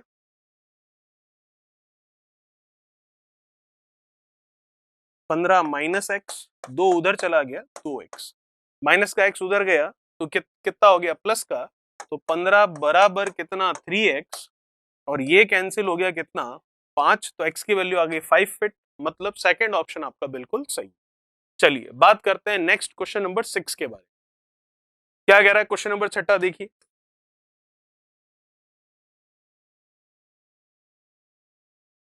24 मीटर तथा 36 मीटर के उच्च बिंदुओं को एक तार से जोड़ा जाता है। यदि तार क्षैतिज से 60 डिग्री का कोण बनाते हैं तब तार की लंबाई क्या होगी, ये हमें बताना। दो तार हैं 24 मीटर और 36 मीटर के उच्च बिंदुओं को, तो ये तो हो गया 36 मीटर का तार और ये हो गया 24 मीटर का तार। इनके उच्च बिंदु ये लीजिए, इनके उच्च बिंदु इनको हमने जोड़ दिया, तो ये है आपका 24 मीटर और ये है आपका 36 मीटर। ठीक है, उच्च बिंदुओं को एक तार से जोड़ा जाता है, जोड़ दिया। यदि तार क्षैतिज से 60 डिग्री का कोण बनाता है क्षैतिज के साथ, तो तार तो ये पूरा है, तो ये तो क्या हो गया आपका वर्टिकल ऊर्ध्वाधर, ये भी क्या हो गया वर्टिकल ऊर्ध्वाधर, तो क्षैतिज क्या होगा ये। इसके साथ इसने कोण बनाया 60 डिग्री का, हमें पता है डेफिनेटली ये तो 90 होगा ही, तो फिर बचा हुआ ये कितना हो गया, ये 60 है ये 90 है, तो ये हो गया 30। ये भी आपके कितना है 90 डिग्री है, फिक्स है। ठीक है, अब आपको कह रहा है तार की लंबाई क्या होगी वो हमें ज्ञात करके बताएं। चलिए देख लेते हैं, नाम दे देते हैं इसको पूरा। ये आपका ए, ये बी, सी, डी और ये ई। चलिए बात करते हैं यहां पर, तो यहां पर हम देख सकते हैं कि ये पूरा 36 है, तो इसका मतलब इसमें से ये तो 24 रहा होगा यहां से यहां तक, तो क्योंकि वो उधर 24 कह रहा है, तो ये पूरा 36 है, उसमें से ये क्या है आपके 24 है, तो बचा कितना 24 के बाद 34 और 2 ये 12, तो ये बचा आपके 12। ठीक है, अब हम लगा लेते हैं आराम से। 30 60 90 का हिसाब लग रहा है ऊपर वाले ट्राइंगल में, तो ट्राइंगल लेते हैं हम यहां पर ए बी और ई में। ठीक है, ट्राइंगल ए बी और ई में लेते हैं, तो यहां पर हम लेते हैं 30 60 90 के लिए, तो 30 60 90 आपको रेशियो याद होगा 1√3 और 2। किनका रेशियो है, इन एंगल के सामने आने वाली जो साइड्स है, जो भुजाएं हैं, उनकी लंबाइयों का, उनकी लेंथ का। मुझे 60 डिग्री के सामने वाली पता है कितनी है 12, तो 30 डिग्री के सामने वाली ये मैं निकाल सकता हूं, क्या होगी देखते हैं अभी, क्योंकि जब ये निकलेगी तो वही क्या होगी CD की वैल्यू होगी। तो इसका मतलब 60 डिग्री के सामने 12 है, तो 60 डिग्री के सामने √3 है, तो √3 की वैल्यू 12 है, तो मुझे तो 30 के सामने वाली मतलब ये वाली चाहिए, तो 30 के सामने एक इकाई है, तो √3 का मान 12 मीटर है, तो एक का मान कितना होगा, तो एक का मान हो जाएगा आपके 12/√1 यूनिट की वैल्यू ये हो जाएगी। तो 12 को क्या लिख सकता हूँ 4×3, फिर 3 को क्या लिख सकता हूँ √3 × √3।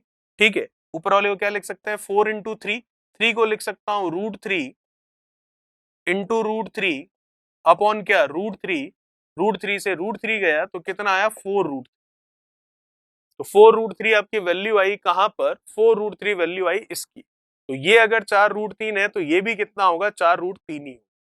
ठीक है, लेकिन हमें ये नहीं, हमें तो पूछा ये गया है कि इस ए ई की वैल्यू क्या होगी, तार की लंबाई पूछी आपको, बिल्कुल, तो तार की लंबाई पूछी है तो अब तार की लंबाई भी आ गई।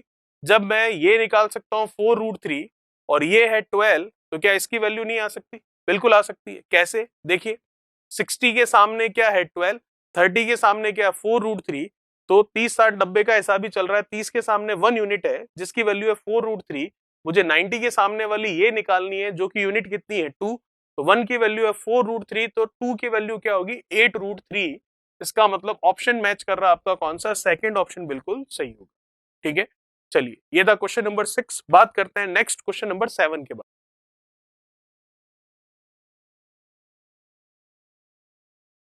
क्या कह रहा है सातवां, देखिए 125 मीटर ऊंचे टावर से दो वस्तुओं के अवनमन कोण 45 डिग्री तथा 30 डिग्री है। ठीक है, जो टावर के एक तरफ स्थित है, वस्तुओं के बीच की दूरी क्या होगी ये बताइए। आराम से बता सकते हैं। देखिएगा, यह है 125 मीटर ऊंचा टावर, उससे दो वस्तुओं के अवनमन कोण एंगल ऑफ डिप्रेशन दे रखे हैं आपको इस बार। ठीक है, कितने दे रखे हैं? 45 डिग्री और 30 डिग्री। तो जैसा कि हमें पता है कि उन्नयन कोण हो या अवनमन कोण हो, एंगल ऑफ एलिवेशन या एंगल ऑफ डिप्रेशन हो, कभी भी आपके वर्टिकल ऊर्ध्वाधर के साथ नहीं बनेंगे, हमेशा हॉरिजॉन्टल क्षैतिज के साथ बनेंगे। तो यहाँ क्षैतिज लाइन नहीं है तो हमने ड्रॉ कर ली। तो पहला दे रखा है कितना? 45 डिग्री और दूसरा दे रखा है कितना? 30। तो ये होगा 45 और ये होगा 30। तो जब ये 30 होगा तो z बन रहा है यहां पर, तो ये भी क्या होगा? 30।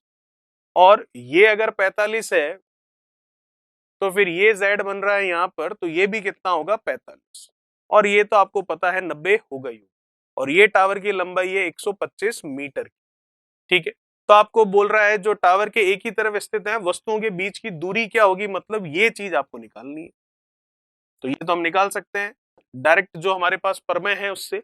क्या ये d हो गया एक तरह से distance, d upon h is equals to cot 30 minus cot 45।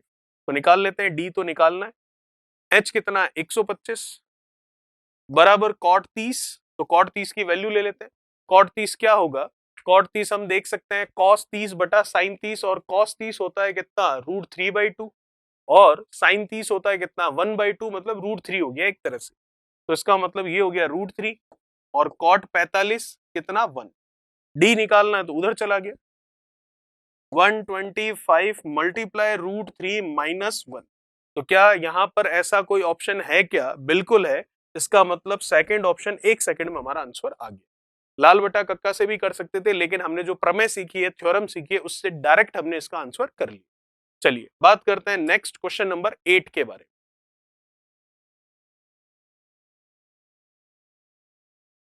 क्या कह रहा है क्वेश्चन नंबर 8वां? देखिए, किसी दीवार पर स्थित सीडी का उन्नयन कोण 60 डिग्री है तथा सीडी का पाद दीवार से 6.5 मीटर दूरी पर स्थित है। ठीक है, तो सीडी की लंबाई क्या होगी? ठीक है, ये डबल बार लिख दिया गया है यहाँ पर, स्थित है स्थित है, तो इसको हम एक बार हटा देते हैं। ये लीजिए,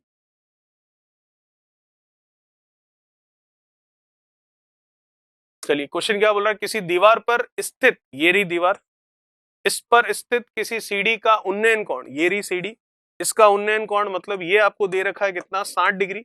तो डेफिनेटली ये तो 90 हो ही गया, और बचा हुआ ये अपने आप ही कितना हो गया? 30, क्योंकि तीनों का टोटल 180 ही होना चाहिए। 60 डिग्री है तथा सीडी का पाद दीवार से 6.5 मीटर की दूरी पर है। ये आपको डिस्टेंस दे रखी है 6.5 मीटर। चलिए ठीक है, यहां तक तो आपको कह रहा है कि सीडी की लंबाई क्या होगी, इस एच की वैल्यू आपको ज्ञात करनी है। सिंपल सा एक सवाल है, निकाल सकते हैं हम। यहाँ पर लाल बटा कक्का पंडित बद्री प्रसाद हरर बोले जो है उसको काम में लेकर, और नहीं तो हम निकाल सकते हैं जो रेशियो वाला मेथड है, जो अनुपात वाला तरीका है, उससे। तो मैं देख सकता हूँ 30 60 90 का हिसाब है। मुझे क्या निकालना है? 60 डिग्री के सामने वाली भुजा। मुझे क्या पता है? 30 डिग्री के सामने वाली भुजा। तो 30 डिग्री के सामने हम देखते हैं कि 30 60 90 1 √3 और कितना? 2। ये होता है रेशियो। तो हमें पता है 30 डिग्री के सामने वाली भुजा 6.5 क्या है? मीटर। तो 30 डिग्री के सामने कितना है? 1। तो 1 यूनिट की वैल्यू कितनी है? 6.5 मीटर। मुझे निकालना है 60 डिग्री के सामने जो है वो साइड, वो भुजा निकालनी है। तो 60 डिग्री के सामने यूनिट कितनी है? √3 यूनिट है। तो 1 यूनिट की वैल्यू है 6.5 मीटर। तो √3 की वैल्यू क्या होगी? 6.5 इंटू √3।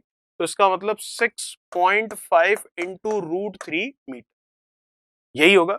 अब इसको सॉल्व करना है तो बिल्कुल सॉल्व कर लेते हैं। ये हटेगा तो नीचे हम देख सकते हैं क्या लग गया? 10 बन। सॉल्व हो रहा है बिल्कुल। 5 से कर पा रहा हूं मैं कितना? इसको 2 बार। 5 से इसको कर लेते हैं हम कितना? 13 बार। तो 13 इंटू √3 बटा में कितना आ रहा है? 2।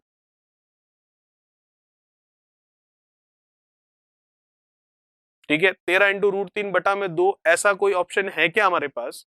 ऐसा ऑप्शन हमारे पास 1 की वैल्यू थी कितनी? 6.5। 30 60 डिग्री कह रहा है सीडी का उन्नयन कोण। ठीक है, तो फिर ये आपको आया आंसर कितना? 13 √3/2।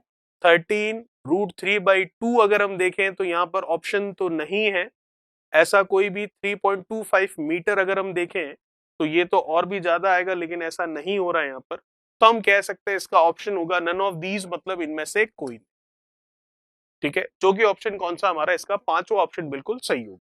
चलिए बात करते हैं नेक्स्ट क्वेश्चन, क्वेश्चन नंबर 8 के बारे में। देखिए हमने ऊंचाई निकाली है, ये तो दीवार की ऊंचाई है, लेकिन आपको क्वेश्चन क्या पूछ रहा है, आपको क्वेश्चन पूछ रहा है सीढ़ी की लंबाई क्या होगी। ये जो हमने निकाला ये गलत नहीं है, ये सही है, लेकिन ये उस दीवार की ऊंचाई निकल गई जिस दीवार पर ये सीढ़ी लगी हुई है। लेकिन आपको पूछ रहा है the length of the ladder, सीढ़ी की लंबाई पूछ रहा है, तो सीढ़ी कौन सी है, ये रही सीढ़ी, ये तो हो गया धरातल, ये वो दीवार, और ये है सीढ़ी। इसकी वैल्यू आपको निकालनी, तो इसकी वैल्यू निकालनी है तो 90 डिग्री के सामने वाला निकालना है।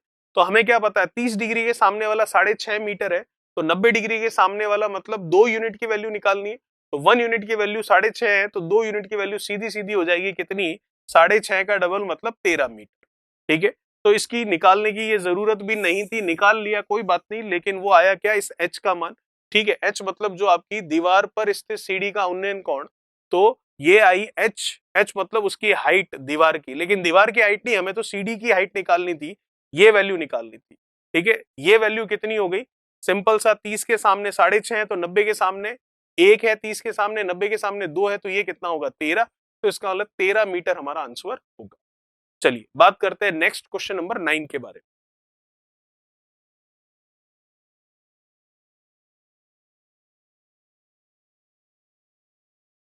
क्या कह रहा है क्वेश्चन नंबर 9, देखिए काफी बड़ा क्वेश्चन दिख रहा है।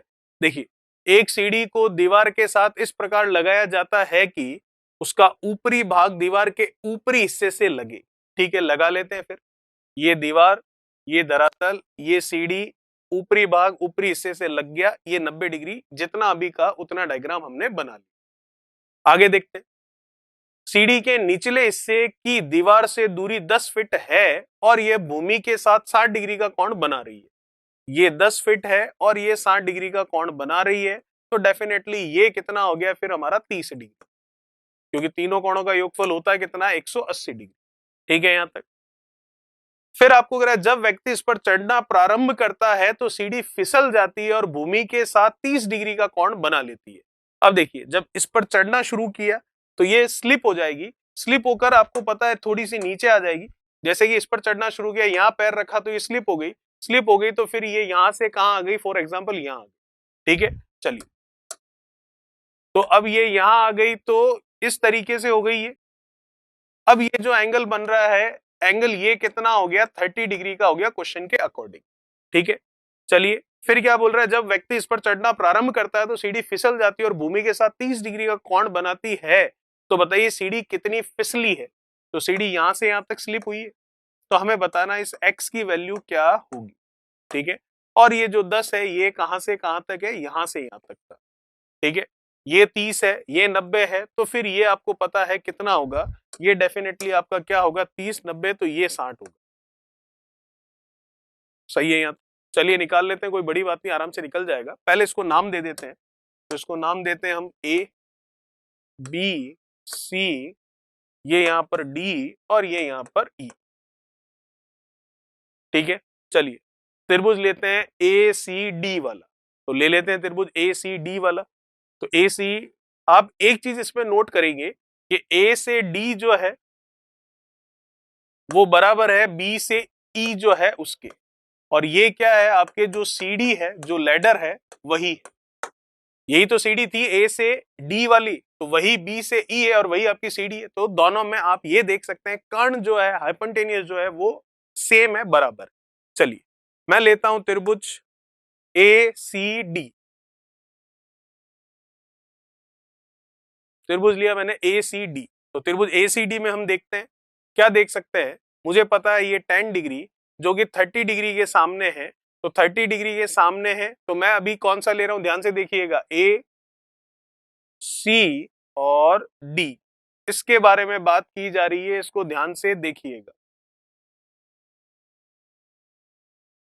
ठीक है, तो इसका मतलब 30 के सामने वाला 10 है, तो अगर मैं बात करूं 30 60 90 की, तो 30 के सामने अगर 10 है तो 90 के सामने क्या होगा, 30 के सामने 1 होता है, 90 के सामने 2 होता है, तो ये आ जाएगा कितना 20। तो ये 20 है, तो मैं हाथों हाथ ये भी बता सकता हूं कि फिर ये बी से ई ये भी कितना होगा 20, इसकी वैल्यू आ गई कितनी 20। ठीक है, चलिए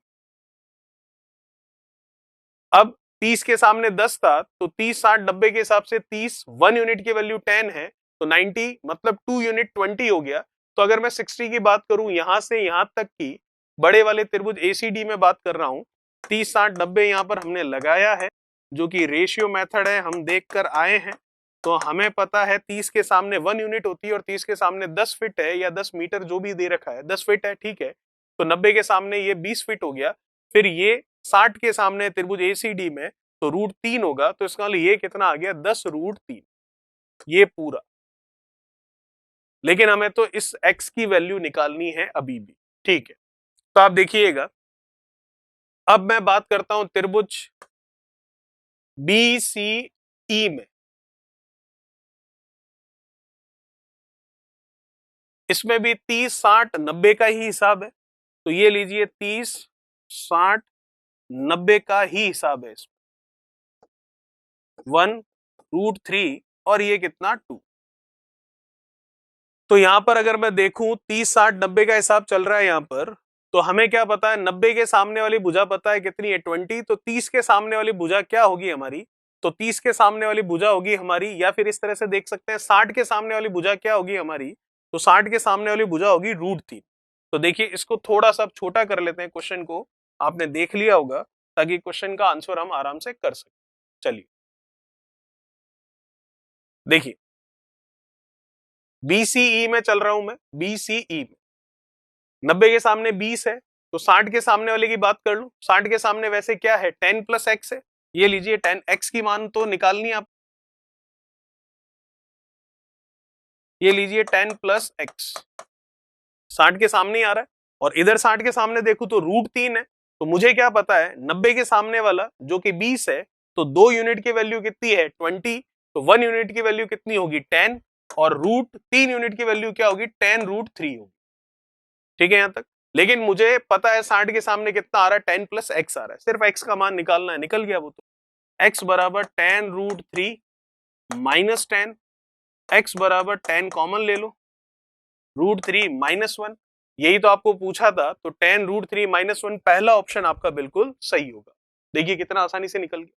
चलिए बात करते हैं नेक्स्ट क्वेश्चन नंबर 10 के बारे में। क्या कह रहा है क्वेश्चन नंबर 10वां, देखिए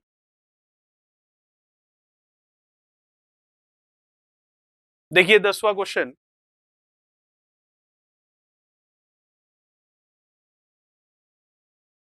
10वां सवाल आपको कह रहा है 1500 मीटर ऊंचाई पर एक हेलीकॉप्टर देखता है कि दो शिप्स हैं उसकी और उसी दिशा में चले आ रहे हैं। ठीक है, तो ये है 1500 मीटर की ऊंचाई पर कोई हेलीकॉप्टर यहां पर होंगे। ठीक है, पहला, और ये हो गया दूसरा, उसकी ओर चले आ रहे हैं, हेलीकॉप्टर से ये देखा जा रहा है कि उसकी ओर चले आ रहे हैं। हेलीकॉप्टर से देखने पर पोतों के अवनमन के कोण 60 और 30 डिग्री है। तो हमें पता है एंगल ऑफ डिप्रेशन दे रखा है, तो इसका मतलब इस वर्टिकल के साथ ऊर्ध्वाधर के साथ तो बनेगा नहीं, हॉरिजॉन्टल लाइन नहीं है, तो हमने बना ली क्षैतिज रेखा।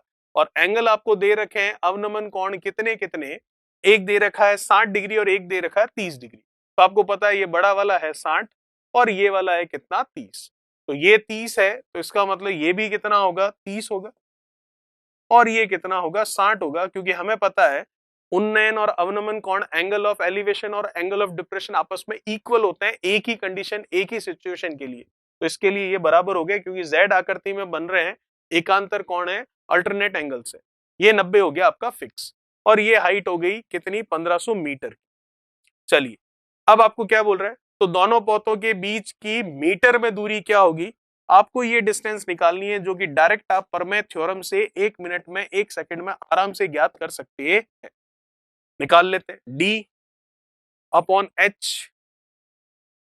क्योंकि जो हमने प्रमेय पढ़ी थी उसी प्रमेय के अकॉर्डिंग डायग्राम बनाया, तो आंसर भी आ गया cot 30 - cot 60। तो cot 30 मतलब cos 30/sin 30, cos 30 मतलब आपको पता है कितना, cos 30 कितना हो जाएगा, cos 30 हो जाएगा √3/2 अपॉन sin 30 कितना 1/2, तो ये √3 आ गया, -1/√3। बस सॉल्व कर लो, आंसर आ गया बस। तो इसको कर लेते हैं, ये आ गया D/1500, एलसीएम कितना √3, √3 का √3 से 3, 3 - 1 कितना 2, ठीक है। तो अब आपको तो डी की वैल्यू निकालनी है, तो 1500 को क्या √3 के मल्टीपल में मैं लिख सकता हूं, बिल्कुल। कैसे देखते हैं, इसको थोड़ा सा छोटा करके लिखते हैं ताकि क्वेश्चन का आंसर हम देख पाए। चलिए, क्वेश्चन पे आ रहा है तो थोड़ा उधर कर लेते हैं इसको, अब ठीक। चलिए देखिएगा, वैसे तो आंसर आ गया है, लेकिन जो ऑप्शन है इस तरह से नहीं है, तो इसका मतलब इसको आगे सॉल्व अभी करना पड़ेगा। तो सॉल्व करते हैं इसको। तो डी की वैल्यू लेनी है, तो क्या आएगा, डी √3 बराबर 1500 का 2 से गुणा होगा कितना 3000,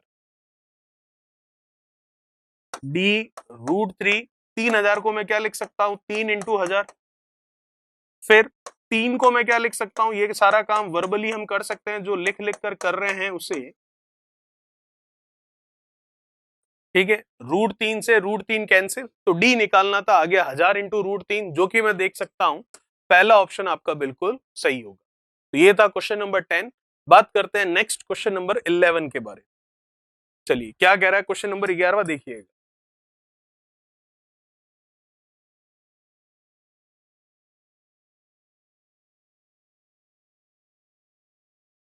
क्वेश्चन नंबर 11 आपको कह रहा है, देखिए, किसी पेड़ के उच्च तथा निम्न बिंदु से किसी इमारत के उच्च बिंदु से बने उन्नयन कोण x और y है। यदि पेड़ की ऊंचाई h है तो इमारत की ऊंचाई क्या होगी, बताइए। चलिए देख लेते हैं।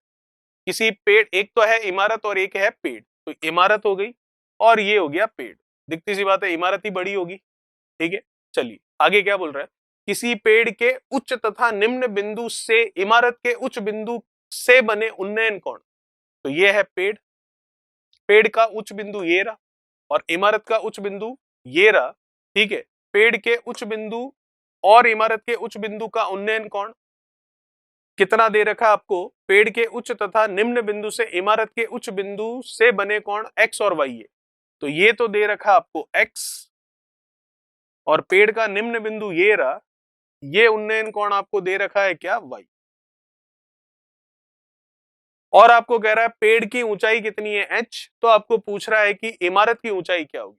तो पेड़ की ऊंचाई ये रही h, तो ये h है, तो हमें पता है यहां तक तो ये भी h ही है,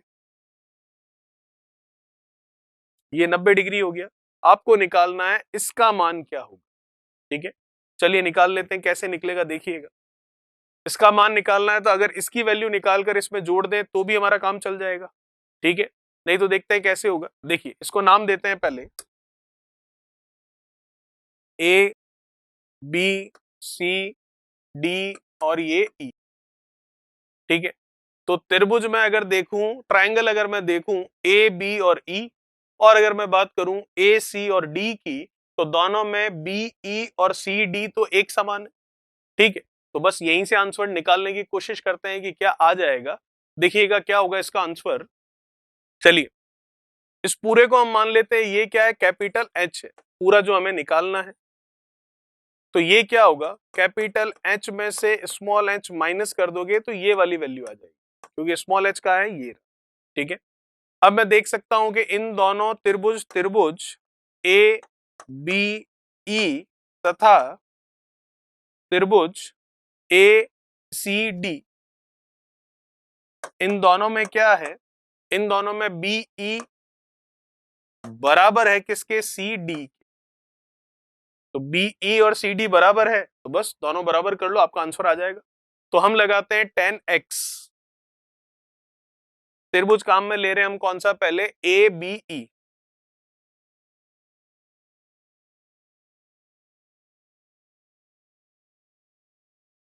इसमें लगाया हमने क्या 10x। तो 10 क्या होता है, लंब बटा आधार, परपेंडिकुलर अपॉन बेस वैल्यू। तो लंब कितना है h माइनस एच, आधार कितना है ये बी ई, तो यहां से बी ई की वैल्यू ले ली आपने, क्या हो गई h माइनस एच, b उधर गया, tan x उधर गया, tan को cot में बदल लिया तो ये cot x, ये आ गई BE की वैल्यू। ऐसे ही अब CD की वैल्यू ले लेते हैं, कहां से? त्रिभुज ACD में से। अब काम में लेते हैं त्रिभुज ACD में, बिना लिखे ये सारा काम किया जा सकता है लेकिन लिख कर रहे हैं हम, ठीक है, ताकि समझ में अच्छे से आए। तो ACD, इसमें भी देख सकता हूं tan ही काम में लूंगा, tan y, tan होता है लंब बटा आधार परपेंडिकुलर अपॉन बेस वैल्यू, तो y है तो लंब ये पूरा मतलब कैपिटल H, और आधार आप देख सकते हैं क्या? CD, तो यहां से CD की वैल्यू ले लो, तो यहां से CD की वैल्यू आई आपके पास क्या? H upon tan y, tan को cot में बदल दिया तो ये cot। अब आप देख सकते हो कि BE और CD बराबर है, तो BE की वैल्यू आ चुकी है, CD की वैल्यू आ चुकी है, तो दोनों को बराबर रख लो। और जो आपको निकालना है, क्या पूछा गया? इमारत की ऊंचाई पूछा गया है, इसका मतलब इस कैपिटल H का मान निकल जाएगा। तो इसको और इसको बराबर करते हैं, बस आगे हमारा आंसर देखिएगा, H cot y बराबर H minus H cot x, तो H minus x cot x है, तो ये लीजिए अंदर गुणा ही करवा कर लिख लेते हैं।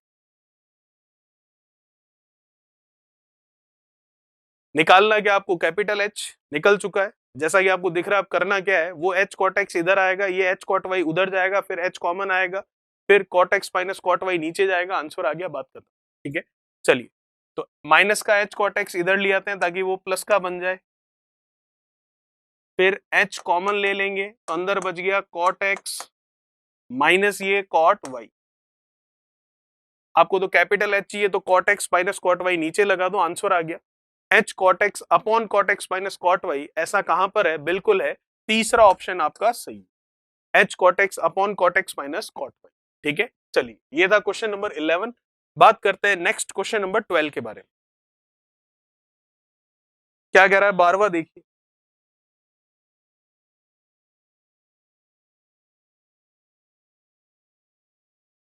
क्वेश्चन नंबर 12 आपको कह रहा है किसी रास्ते के दोनों और दो बराबर लंबाई के खंबे स्थित हैं।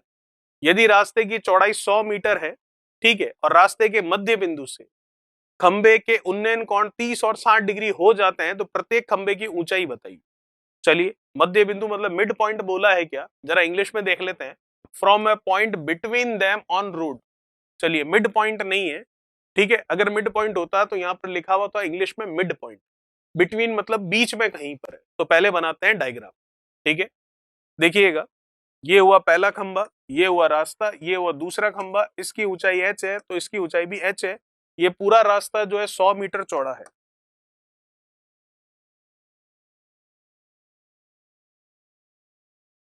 ये 90 डिग्री है, ये भी 90 डिग्री है। यहां पर कोई बिंदु है,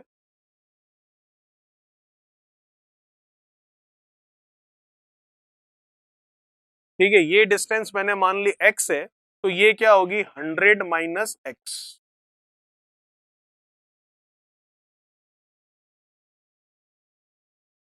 ठीक है यहां तक, चलिए, अब इन दोनों की हाइट तो बराबर है प्रश्न के अनुसार, उन्नयन कोण 30 और 60 डिग्री है। तो आपको कह रहा है रास्ते के मध्य बिंदु से खंबे के उन्नयन कोण 30 और 60 डिग्री बता रहा है, तो ये है कितना? 30, और ये है कितना? 60। ठीक है, तो प्रत्येक खंबे की ऊंचाई क्या होगी ये हमें कह रहा है। तो क्या हम निकाल सकते हैं इसका आंसर? बिल्कुल निकाल सकते हैं, हमने प्रमेय देखी है इस तरह की, तो उस प्रमेय के हिसाब से अगर हम चलें तो बिल्कुल इसका आंसर निकल जाएगा। आपको हाइट पूछ रहा है, ठीक है, अगर इसको 50 और उस हिसाब से देखें तो ये तो कितना आ जाएगा? h की वैल्यू अगर हम देखें तो 30 और 60 90 हो रहा है, तो h होता है रूट ऑफ ए बी। तो root of a into B मतलब 50 इंटू 50 कितना हो गया? ये आपके हो गया 200, 50 इंटू 50 तो 2500, 2500 का 50 नहीं, वो नहीं होगा ऑप्शन। तो चलिए बात करते हैं इसको, देखिएगा, इसमें कंफ्यूज मत होइएगा, ये मिड पॉइंट नहीं है। मिड पॉइंट होता तो जो अभी मैंने वैल्यू बोली वो आंसर हो जाती है। कैसे? देखिए, ये 50 ये 50 हो जाता, ठीक है, तो हमारी वो प्रमेय लग जाती h is equals to root of A B वाली, जिसमें एंगल का सम 90 डिग्री होना चाहिए, और इस तरह का हमने डायग्राम बनाया था। अगर आपको याद आ रहा हो तो देखिएगा, ये रहा आपके सामने, जो कि हमने स्टार्टिंग में यहां पर बात की थी, ये देखिए, ये प्रमेय हमने देखी थी, ठीक है। एच और एच, ये ए और बी की वैल्यू पता है अगर, और एच पूछ रहा है और इन दोनों का टोटल अगर 90 डिग्री है तो हम सीधा सीधा आंसर निकाल सकते हैं, H is equals to root of A B. लेकिन अभी जो क्वेश्चन है वो डायग्राम तो इसी तरह का बना रहा है, लेकिन उसमें दिक्कत ये है कि ये हमें ए और बी की वैल्यू नहीं पता है, इसकी और इसकी वैल्यू नहीं पता है, टोटल 100 है। अगर आप हिंदी में पढ़ते हैं तो हिंदी में तो आप तो कह रहा है मध्य बिंदु, लेकिन मध्य बिंदु नहीं है। अगर मध्य बिंदु होता तो उस तरह का ऑप्शन होता, ठीक है। इंग्लिश में अगर ढंग से देखें तो उनके बीच में कोई पॉइंट है, अगर मिड पॉइंट लिखा हुआ होता तब तो ये 100 मीटर का ये 50 मीटर और ये 50 मीटर हो जाता, तो एच की वैल्यू हो जाती रूट ऑफ 50 इंटू 50, मतलब रूट ऑफ कितना आप कर लेते 2500 और 2500 का कितना 50 मीटर आंसर हो जाता उस समय एच का मान, ठीक है। लेकिन अगर यहाँ पर देखें तो उस तरह का वैल्यू नहीं है, तो फिर हम देखते हैं अगर वो 50 होता तो फिर ये 30 भी नहीं होता, फिर तो इसकी वैल्यू 45 होती, तभी तो ये बराबर होते, ठीक है। चलिए, तो फिर अब इसको हम किस तरीके से करेंगे, तो देखते हैं इसको। देखिए, वैल्यू निकालनी है आपको, तो tan 30 पहले तो उसको नाम दे दीजिए, या तो या फिर ऐसे ही चलने दीजिए। tan 30 कितना होगा, लंब बटा आधार, और tan 30 होता क्या है वैसे, tan 30 का मान होता है जो कि साइन बटा कॉस, मतलब 1/2 बटा √3/2, मतलब 1/√3, ठीक है। आप वैल्यू यहां से x की लेना चाह रहे हैं तो फिर हमारा आंसर आ जाएगा, तो चलिए यहां से आप h आएगा, चलिए फिर दूसरा वाला क्या है tan 60, tan 60 भी क्या होगा, लंब h बटा आधार, आधार कितना है 100 माइनस x। चलिए tan 60 की वैल्यू ले लीजिए, tan 60 कितना होता है sin 60 अपॉन cos 60, और sin 60 होता है √3/2 अपॉन cos 60 की बात करोगे तो 1/2, तो √3/2 अपॉन 1/2 मतलब कितना आया √3।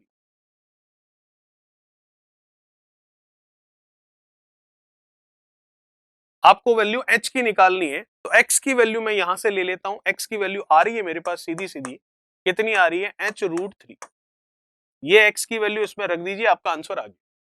चलिए रख देते हैं फिर, तो इसी को आगे कैलकुलेट करते हैं। x की वैल्यू रखनी है कितनी, h√3, चलिए तो ये हुआ √3, h upon 100 minus x, x कितना आया h√3, क्रॉस मल्टीप्लीकेशन करवाते हैं, तो इधर मल्टीप्लाई होगा तो 100√3 का अंदर उससे गुणा होगा, फिर देखिए ये सारे अब बिना लिखे भी सारा काम हो सकता है, नॉर्मल सी सिंपल सी सिंप्लीफिकेशन का काम है। इधर जाएगा तो 100√3, क्रॉस मल्टीप्लीकेशन कर रहे हैं और √3 का h√3 से मल्टीप्लाई होगा तो 3h, फिर माइनस का 3h उधर जाएगा तो प्लस का हो जाएगा, तो ये 3h और वो h 4h हो जाएगा, और इधर है 100√3 बराबर 4h, तो 4 से डिवाइड करेंगे तो 25√3 आंसर आता हुआ दिखाई दे रहा है पहला ऑप्शन। और लिखें तो 2-3 स्टेप बनेंगे इसके, देखिएगा।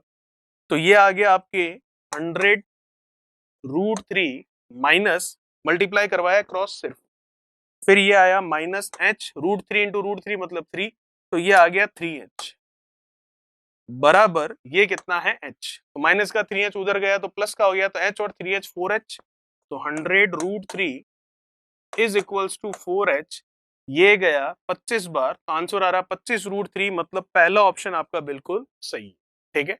चलिए ये था क्वेश्चन नंबर 12। बात करते हैं नेक्स्ट क्वेश्चन नंबर 13 13 के बारे में। इससे कंफ्यूज मत होइएगा, ये अगर मध्य बिंदु होता तो वो 100 मीटर का 50-50 मीटर हो जाता, फिर तो कहानी कुछ और होती, जो कि नहीं हो रही है, क्योंकि ये 50 तो फिर ये भी 50 ही आ रहा है इस वाले नियम से। अगर इस वाले नियम से ये 50 आ रहा तो फिर ये 30 नहीं, ये 45 डिग्री होना चाहिए। तो मध्य बिंदु नहीं है, बीच में कोई बिंदु है, इंग्लिश में पढ़ा तो बिटवीन, मतलब उनके बीच में कहीं पर कोई बिंदु है। अगर मध्य बिंदु होता तो यहाँ मिड पॉइंट लिखा हुआ होता, जो कि नहीं लिखा हुआ है, इसका मतलब बीच वाला कोई भी एक बिंदु है जो कि हमने कहीं पर भी ले लिया। बात करते हैं क्वेश्चन नंबर 13 की। क्या कह रहा है क्वेश्चन नंबर 13, देखिए। किसी रास्ते के दोनों ओर दो एक दूसरे के विपरीत स्थित एक खंबे की ऊंचाई 108 मीटर है। इस खंबे के उच्च बिंदु के दूसरे खंबे के उच्च बिंदु तथा निम्न बिंदु के अवनमन कोण दे रखे 30 और 60 डिग्री का। चलिए ये एक है 108 मीटर, फिर इस खंबे के उच्च बिंदु से दूसरे खंबे के उच्च बिंदु तथा निम्न बिंदु के, यह है दूसरा खंबा, तो इस खंबे के उच्च बिंदु से दूसरे खंबे के उच्च बिंदु और निम्न बिंदु के अवनमन कोण दे रखे हैं, एंगल ऑफ डिप्रेशन दे रखे हैं, इसका मतलब ये 108 मीटर वाला बड़ा है, तभी तो वहां से नीचे देखना पड़ रहा है इसके लिए। वो आपको दे रखे हैं कितने, आपको दे रखे हैं कितने, 30 डिग्री और 60 डिग्री। तो जैसा कि हमें पता है हमेशा क्षैतिज रेखा के साथ हॉरिजॉन्टल लाइन के साथ बनेगा, तो ये तो है कितना 30 और ये है कितना 60। तो जब ये 30 है तो यहां पर अगर मैं सीधी लाइन खींचूंगा तो ये भी कितना होगा 30 डिग्री होगा, और फिर ये भी कितना होगा 60 डिग्री होगा, और 108 जो है वो यहां से यहां तक की आपको लंबाई दे रखी। चलिए पूछा गया दूसरी लंबाई क्या होगी, इस h की वैल्यू आपको बतानी। ये तो आपके 90 डिग्री है यहां पर भी और यहां पर। चलिए बता सकते हैं, कोई दिक्कत वाली बात नहीं है। कैसे होगा देखिए, इसका मान निकाल लूं, 108 पूरा है उसमें से इसको माइनस कर दूंगा तो आंसर आ जाएगा। ये h है तो इसको मान लेते हैं x। ये कैसे निकलेगा अभी देखते हैं। पहले तो इन त्रिभुजों के लिए हम नाम कर देते हैं, ये a, ये हो गया आपके b, ये हो गया c, ये हो गया d, ये हो गया e। चलिए हम बात करते हैं त्रिभुज ACD में। लगाता हूं मैं क्या, 60 डिग्री के सामने ये पूरा 108 है, तो ये 90 है, ये 60 है, तो मैं देख सकता हूं ये कितना होगा, ये 30 डिग्री। ठीक है, बड़े वाले त्रिभुज की बात कर रहा हूं ACD में। ये 90, ये 60, तो ये 30 होगा। मुझे 60 के सामने पता है 108 है, तो 30 के सामने कितना होगा, 60 के सामने √3 होता है, 30 के सामने 1 होता है, तो √3 का मान 108 है, तो 1 का मान कितना होगा 108 बटा √3। जब ये 108 बटा √3 है तो ये भी 108 बटा √3 आ गया। ठीक है, अब छोटे वाले त्रिभुज की बात करता हूं, त्रिभुज ABE में। तो त्रिभुज ABE में देखूं तो ABE में मैं देख सकता हूं ये 90 डिग्री है, ये 30 डिग्री है, तो इसका मतलब ये कितना होगा, ये होगा आपके 60 डिग्री। ठीक है, तो मुझे क्या पता है, मुझे पता है इस बार 60 डिग्री के सामने 108 बटा √3, तो 30 डिग्री के सामने क्या होगा, 30 डिग्री मतलब ये जो कि मैंने x बोला है, तो 30 डिग्री के सामने मतलब x की वैल्यू आएगी जो कि क्या आएगी, 60 डिग्री के सामने अगर 108 बटा √3 है, और 108 बटा √3 किसका मान होता है, √3 का, सॉरी 108 बटा √3 जो कि 60 के सामने, और 60 के सामने कितना होता है √3, तो √3 की वैल्यू हमें पता है कितनी है 108 बटा √3। तो मुझे तो इस 30 के सामने चाहिए जो कि x है, 1 यूनिट की वैल्यू चाहिए, तो √3 का मान इतना है, तो 1 का मान कितना होगा, तो 108 बटा √3 गुणा में हम क्या कर देंगे √3।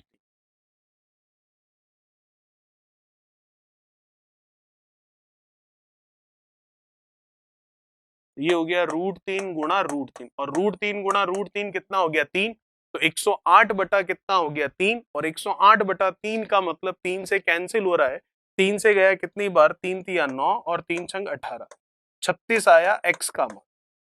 लेकिन हमें तो ये h निकालनी है, तो मैं देख सकता हूं पूरा अगर 108 है उसमें से ये 36 है, तो बचा हुआ ये जो है यही तो h है, ये h और ये h तो बराबर है, तो निकाल लेते हैं 108 में से x को घटा लेते हैं, तो 108 में से x को मतलब 36 को कम कर लिया तो आपका आंसर आ जाएगा। ठीक है, तो कितना हो जाएगा, ये 108 में से 6 कर लिया तो ये आपके पास हो गया 102, और फिर इसको कर लिया तो ये हो जाएगा कितना आपके 72, मतलब सेकंड ऑप्शन आपका बिल्कुल सही।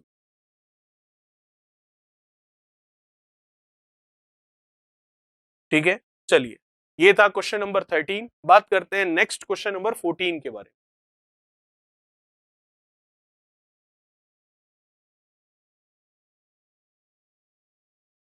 14 क्या कह रहा है आपको, 14 नंबर कह रहा है एक नदी के दोनों ओर दो मंदिर स्थित हैं। एक मंदिर 54 मीटर ऊंचा है। इस मंदिर के उच्च बिंदु से दूसरे मंदिर के उच्च तथा निम्न बिंदुओं के अवनमन कोण 30 और 60 डिग्री के हैं।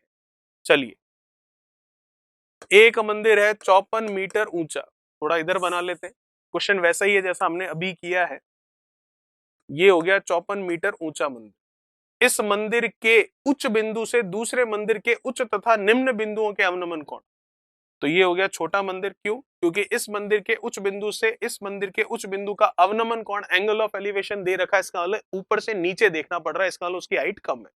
ठीक है, ये एंगल आपको दे रखे हैं, कितने कितने दे रखे हैं आपको, दे रखे हैं 30 और 60। जैसा कि आपको पता है कि एंगल हमेशा किसके साथ बनेगा, हॉरिजॉन्टल लाइन क्षैतिज रेखा के साथ।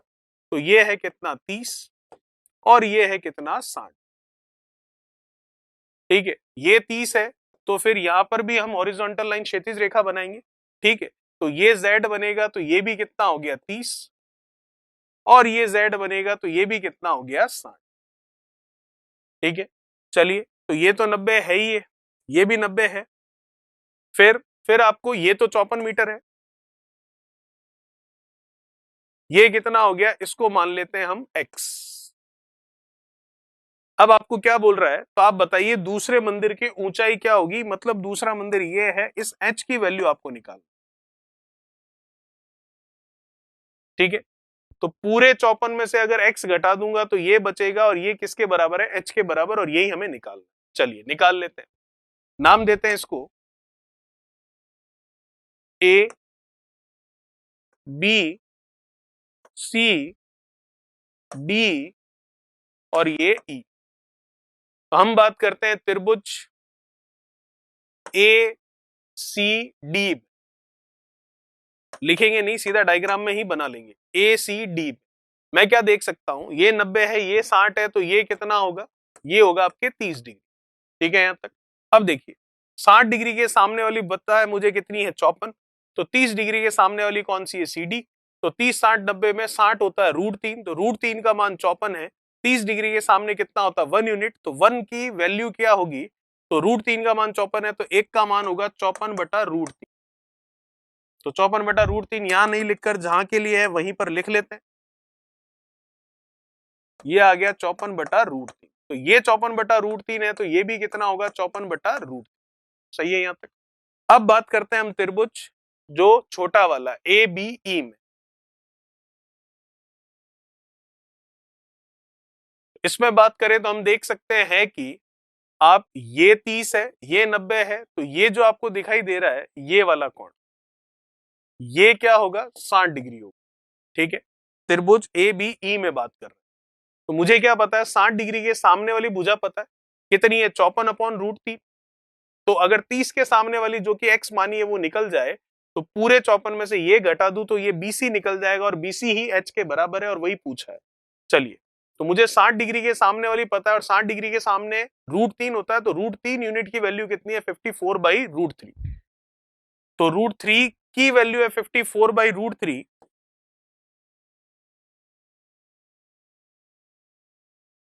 लेकिन मुझे तो 30 के सामने ये x निकालना है, तो 30 के सामने 1 यूनिट होती है, तो 1 की वैल्यू निकालनी है, तो 1 यूनिट की वैल्यू क्या होगी 54/√3, और ये √3 भी नीचे चला गया, तो √3 इंटू √3 कितना 3, तो 1 की वैल्यू आ गई कितनी 54/3। तो 54/3, 3 से कैंसिल कर लेते हैं इसको, 3 से ये गया, फिर ये 24, तो कितना आ गया 8, मतलब 18। तो 18 मान किसका आया, इस x का मान आया आपका 18। लेकिन हमें तो h निकालना है, h क्या होगा, ये यहां से यहां तक h है, तो 54 में से 18 कम कर लो, आंसर आ गया। तो 54 में से 18 हम कर लेते हैं लेस, तो कितना बचा 20, ये 34 और ये 36। इसका मतलब कौन सा, सेकंड ऑप्शन आपका बिल्कुल सही होगा। ठीक है, चलिए बात करते हैं नेक्स्ट क्वेश्चन, क्वेश्चन नंबर 15 के बारे में। क्या कह रहा है 15 नंबर, देखिए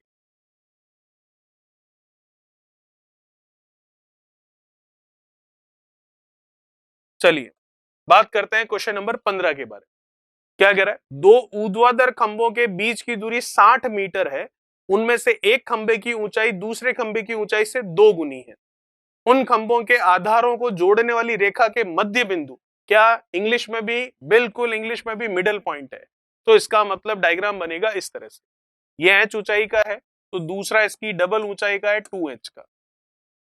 इनको जोड़ने वाली आधार वाली लाइन ये रही, जिसके बारे में ये कह रहा है, जो कि दे रखी है आपको कितनी, वो आपको दे रखी है कितनी 60 मीटर है, ये हो गई 60 मीटर।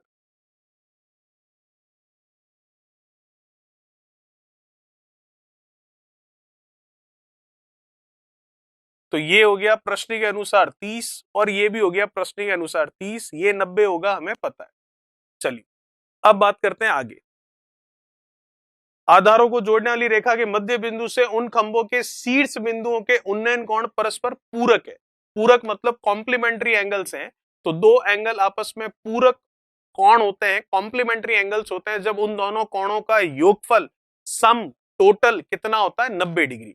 तो जैसे कि अगर ये कोण है आपके पास थीटा और ये कोण है अल्फा, तो क्वेश्चन कह रहा है कि थीटा और अल्फा का टोटल कितना है 90, क्योंकि क्वेश्चन बोल रहा है कि दोनों के दोनों पूरक कोण है मतलब कॉम्प्लीमेंट्री एंगल्स है। ठीक है, तो दोनों का टोटल कितना हो गया 90 डिग्री। चलिए बात करते हैं आगे। अब आपको ये पूछ रहा है तो उन खंभों की ऊंचाइयां क्या होगी, तो ये तो दिखती सी बात है, डबल है तो सारे के सारे डबल वाली ऑप्शन है। कैसे होगा देख लेते हैं। देखिएगा, हमें पता है कि ये थीटा और अल्फा इन दोनों का टोटल आपको दे रखा है 90 डिग्री क्वेश्चन के अकॉर्डिंग। ठीक है, तो अगर यहां से हम टेन अल्फा लें तो h/30 होगा, बिल्कुल होगा, लेते हैं टेन अल्फा h/30। फिर दूसरे वाले से अगर मैं लूं टेन थीटा तो क्या होगा 2h/30 होगा, बिल्कुल होगा, कोई दिक्कत नहीं। अब मुझे ये पता है कि दोनों के दोनों आपस में पूरक कोण है, कॉम्प्लीमेंट्री एंगल्स हैं, तो अगर ये एक थीटा है तो अल्फा की वैल्यू क्या होगी, अल्फा की वैल्यू होगी 90 माइनस थीटा। तो अल्फा की वैल्यू 90 माइनस थीटा होगी, तो यहां लिख देते हैं 90 माइनस थीटा। तो tan 90 minus theta is equals to h/30। Tan 90 है, टिग्नोमेट्री हमने पढ़ी है, 90 है तो चेंज होगा, 10 का चेंज होगा कॉट में, तो ये कॉट थीटा आ गया आपके h/30। फिर 90 माइनस थीटा है तो फर्स्ट क्वाड्रेंट में आएगा, पहले में आएगा, तो पहले में तो सभी पॉजिटिव होते हैं तो ये पॉजिटिव आ गया। ठीक है, अब टेन आ गया आपके पास, वो टेन थीटा ये कॉट थीटा है। ठीक है, तो हमें पता है कि टेन थीटा और कॉट थीटा है, तो ये टेन की वैल्यू कॉट, ये टेन है, तो क्या हम इन दोनों को बराबर कर सकते हैं क्या? ऐसे तो बराबर नहीं होंगे, अगर कॉट को उल्टा कर दे तो वो टेन के बराबर होता है, तो इसका मतलब इसको मैं टेन थीटा में लिख लूं तो क्या होगा, उल्टा हो जाएगा 30/h। तो ये टेन थीटा है, ये भी टेन थीटा है, दोनों बराबर ही है, तो कर लेते हैं बराबर। तो ये लीजिए, इसकी वैल्यू कितनी है 30/h, इसकी वैल्यू कितनी है 2h/30। ठीक है, तो 30 और 30 ये इसको कैंसिल कर लूं पहले, तो 15, बिल्कुल हो गया। h इंटू एच कितना, h स्क्वायर, फिर 30 का 15 से तो 15 × 3 = 45, 450। एच स्क्वायर की वैल्यू 450 आ चुकी है, मुझे तो एच निकालना है, फिर उसका दुगना कर लेंगे तो 2h आ जाएगा। तो एच स्क्वायर अगर 450 है तो इसको थोड़ा छोटा कर लेते हैं क्वेश्चन को, ताकि क्वेश्चन का आंसर हम देख पाए। चलिए, क्वेश्चन तो आपने रीड कर लिया होगा आराम से। चलिए, एच स्क्वायर आया 450, तो एच कितना होगा, इसका स्क्वायर रूट कर लो, तो 45 का क्या होगा, 45 का अगर देखें तो 9 इंटू 5, 9 इंटू 5 कितना होता है 45 ही होता है, तो 9 का तो 3 हो जाएगा, 5 का कुछ होगा नहीं। फिर अगर पीछे क्या है 10, या फिर ऐसे देख लीजिए 15 इंटू 3 45, ठीक है, या फिर 15 का 3 से आप इसके फैक्टर्स कर लीजिए, जो भी हम कर सकते हैं। तो देखिए क्या बनेंगे इसके, 45 मतलब 9 इंटू 5, फिर 10 है तो ये कितना हो गया 5 इंटू 2। अब देखिए 9 तो बाहर आ जाएगा 3, 5 इंटू 5 25, वो भी बाहर आ जाएगा 5, तो कुल मिलाकर 15 बाहर आ गया, अंदर रह गया √2। तो h की वैल्यू तो आ गई 15√2। तो दोनों की ऊंचाइयां पूछी थी ना, तो h तो आ गया 15√2, तो 2h क्या होगा इसका डबल, मतलब 15√2 का डबल 30√2। इसका मतलब ऑप्शन कौन सा मैच कर रहा है, ऐसा ऐसा ऑप्शन मैच कर रहा है आपका चौथा, जो कि बिल्कुल सही है। चलिए बात करते हैं नेक्स्ट क्वेश्चन, क्वेश्चन नंबर 16, 16 के बारे में।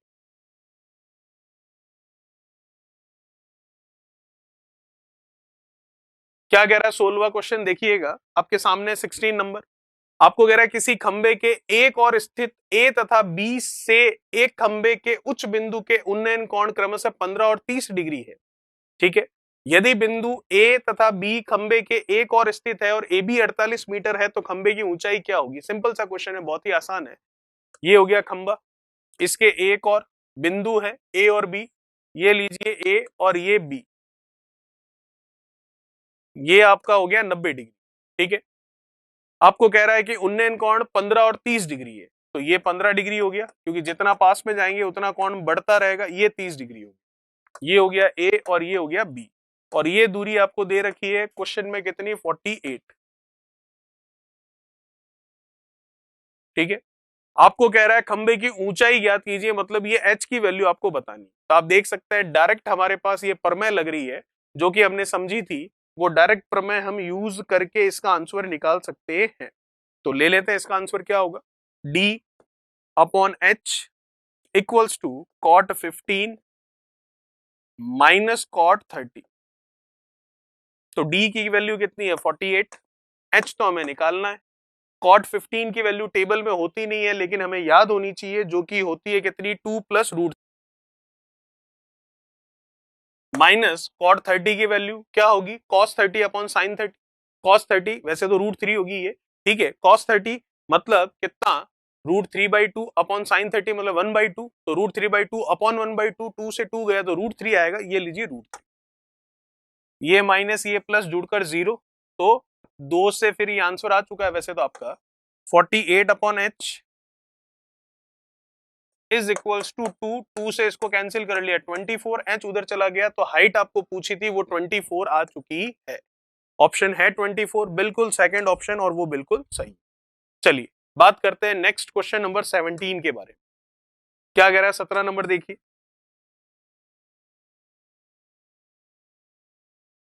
यदि सूर्य का उन्नयन कोण 30 डिग्री से 45 डिग्री हो जाता है, तब किसी खंबे की छाया 20 मीटर कम हो जाती है, तो खंबे की लंबाई क्या होगी बताइए। यह है कोई खंबा जिसकी छाया बनेगी इधर, क्योंकि सूरज है इधर, जिधर से लाइट आती है उसके अपोजिट डायरेक्शन में हमेशा उसकी शैडो बनती है, छाया बनती है। ये हो गया 90। ठीक है, तो ये कह रहा है कि उन्नयन कोण 30 से 45 डिग्री हो जाता है। तो देखिएगा पहले 30 डिग्री था, ठीक है, 30 से 45 हो रहा है ना, चलिए, तो इसका मतलब पहले 30 डिग्री था उन्नयन कोण, फिर कितना हो गया 45 डिग्री। तो उससे क्या हो गया, एंगल ऑफ एलिवेशन चेंज होने से इसकी छाया 20 मीटर कम हो गई। तो पहले यहां से यहां तक इसकी छाया थी, फिर हो गई यहां से यहां तक, तो इसका मतलब ये इतनी कम हो गई। तो ये कम कितनी हुई है, ये कम हुई है 20 मीटर। ठीक है, तो आपको क्या पूछ रहा है, खंबे की लंबाई ज्ञात करें, इसका मतलब ये एच आपको निकाल, सेम क्वेश्चन जो अभी किया, बस लैंग्वेज अलग है।